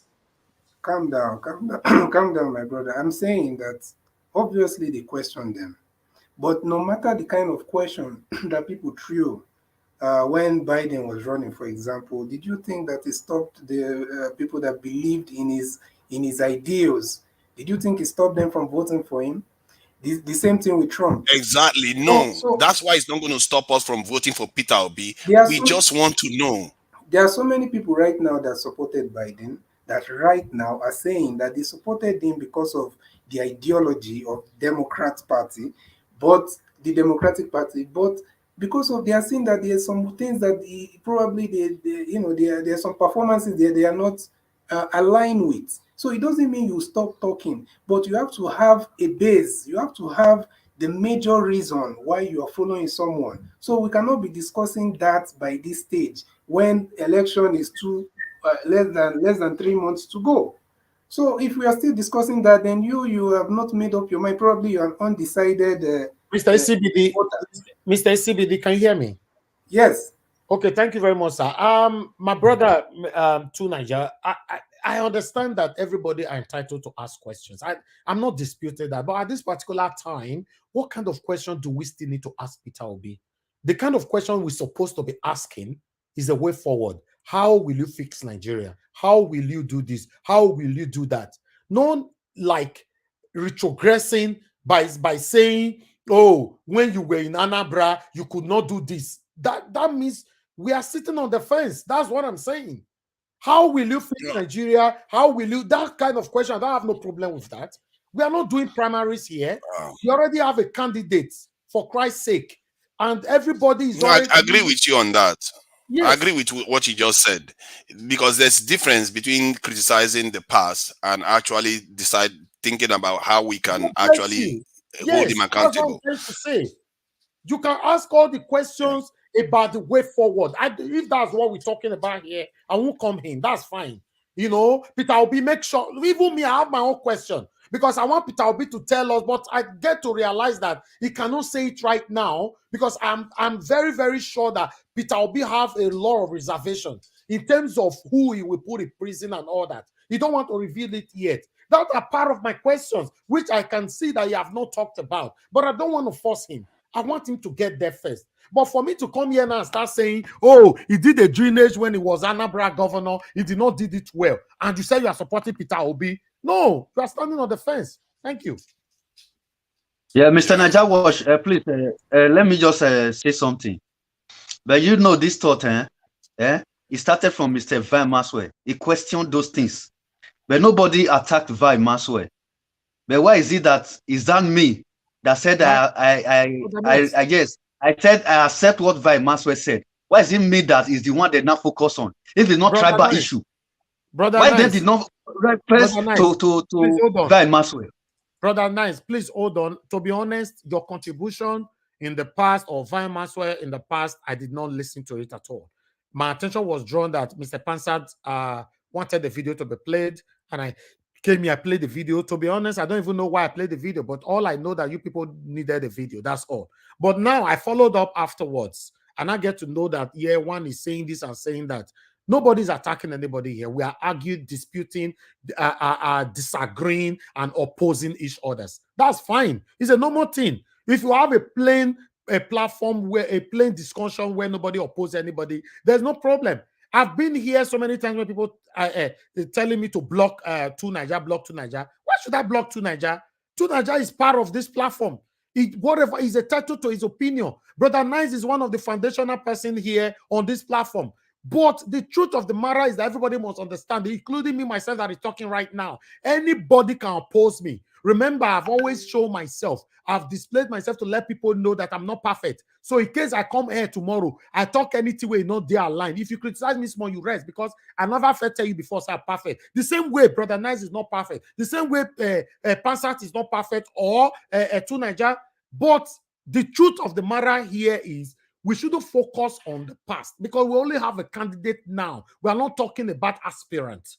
We should talk about how to deliver our candidate. If you are here, you are joining us, you are not sitting on the fence, you are here to deliver Peter Obi, let's focus on that and ask prospective questions. That's what I'm saying. Thank you, everyone. Yes, thank you. Let me just, I think I was almost finished. But thank you, Mr. Najawash. You have put it perfect. Your submission, please. Round off your submission, please.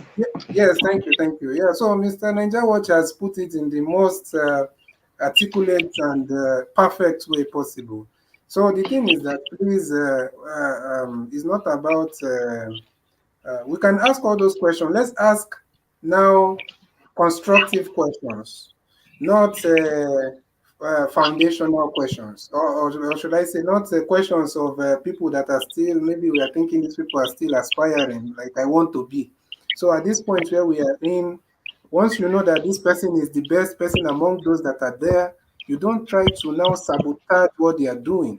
So when they get to where they are going to, we are all going to come here and start talking about how are they doing it, what are they doing, what can they do.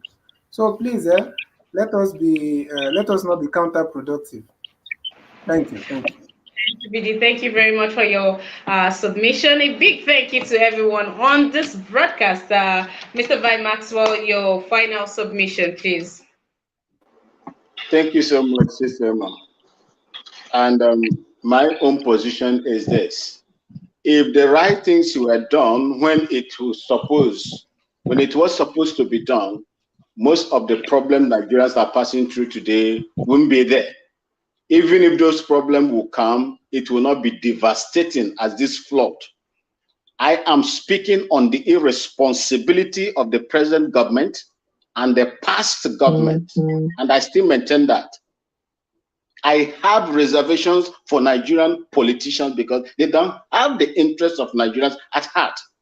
What I speak on is the structure.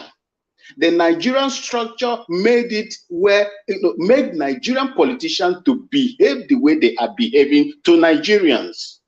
When you look at those floods today, someone started it, but successive governments stopped the building of that dam. Till today, from 1981 till today, how many years it is?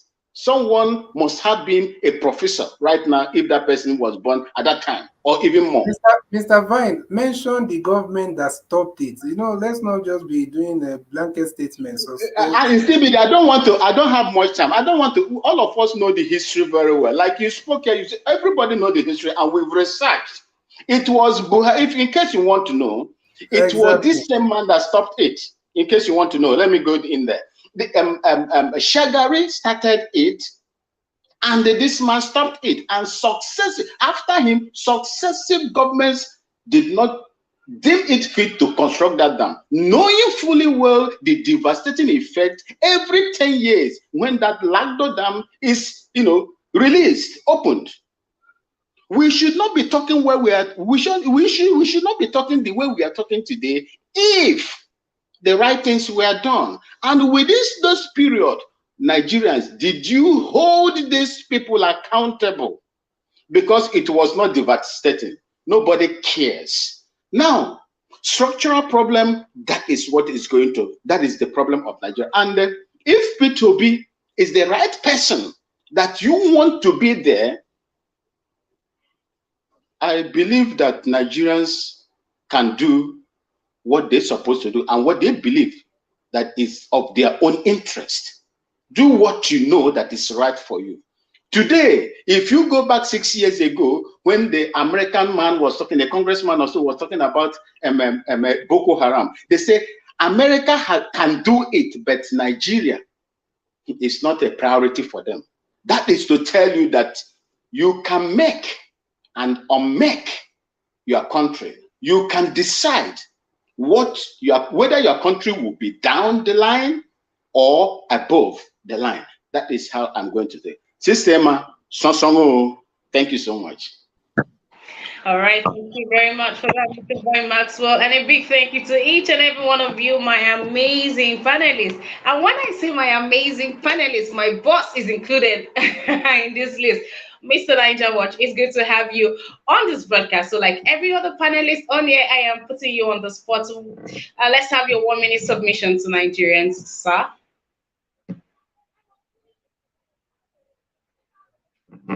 Mr. Niger, where are you? Is it me? Are you talking about me? No, to Niger now. You not say to Niger. No, be you. All right, I think Mr. Niger is not on seat, so we'll move on. Johnson Emmanuel, thank you for your time on here with us. Mr. Kennedy. Mr. Kennedy, I wish you an amazing Mr. Kennedy, at the end of this broadcast, I'll be saying good night to you. So let's just chill on you. Bella Naomi, my dearest sister, thank you. Thank you for always. Thank you. Thank you. I wish you an amazing weekend, and I look forward to having you with me come next week. A big thank you also to Jacob Obedient. Jacob, thank you for being on here. Thank you also to Pansach HD. Thank you to Doom Sacks Alluvio. Thank you for being on here. Thank you to Osagovo for being being on here. Everyone has been super engaging. Mommy Diaspora, thank you, Mama. You are heard and you are seen over here. Thank you very much. Thank you to each and every one of you. I'm so sorry I can't keep going on and on and on, but thank you to the ones that, to each and every one of you that took our time to donate to our platform today. Thank you very much. Michael Okere, thank you. Michael Goodman, thank you so very much. It's been amazing with each and every one of you. Please do well to have an amazing weekend. And yes, so there's something I want us to apply in life, right? In everything that we do. In everything, down to eating, okay, not in breathing, but everything we do, that would be to apply patience and critical thinking in everything that we do. It will help us. You will begin to manifest better results when you apply patience and critical thinking. Take your time, think about what you are doing, down to the questions I need me say. To what end is this thing? What is to be expected? What is the reaction? What's gonna, what's gonna be the impact of this thing? Let's apply that always. And please do not give up. Talk to your people, talk to everyone about the importance of getting their PVC, of going to collect their PVC. Please take out time to do this and let the good people of Nigeria know not to give up, and the importance of not, selling their votes. Selling their votes will not help anyone at this point. So please, let's all do better. Let's all do better. Please, let's all do better. They say person way no fit dance. Now in the talk say stone full everywhere for ground. I mean, you use the stone as an excuse not to dance, but this one we sabi dance, but we no fit dance because truly stone full everywhere, and we are really feeling it. We are feeling it. So please, we need to bring in better government. Over the last 10 years, everyone that has been there, they have failed us, and that's just the truth. They have failed us. Let's keep our hope alive and let's do better. Before you go and vote for the 3 or the top 4 people on there, what am I saying? The 3 top people on there. Critically think. Critically, please think. Yes, bring out questions. Ask all the questions you want to ask and evaluate. Right? I mean, bring all the 3 people and look out for the ones that has done the most. I mean, good and bad, and judge for yourself. But let it not be business as usual. Let it not be stomach infrastructure that would, move us to vote for these people. Let it not be a case of I don't know how to say. I think they say back for ground, money for hand. Let it not be that case for us, please. Let's do better. Thank you to each and every one of you. There's a lot of goodbye here. We usually don't say goodbye, but there's lots of goodbye. So you have an amazing, I'm not saying goodbye, I'll say have an amazing weekend. I'll see you on Monday. Remember, we have a broadcast by 6 p.m. So do what's done on your notification bell so you know when we are live. Thank you so very much. Have an amazing I keep saying have an amazing weekend. Make sure you have an amazing weekend. But nice, I hope you are doing just fine, and I hope you are leaving the broadcast in a better mood. Yeah, Miss Ima, I'm fantastic. No problem. I like to do it with my brother like this always. Have a nice day. All right. To each and every one of you on here, please have an amazing weekend. I'll see you on Monday. Until then, stay well, take care of you, and bye-bye.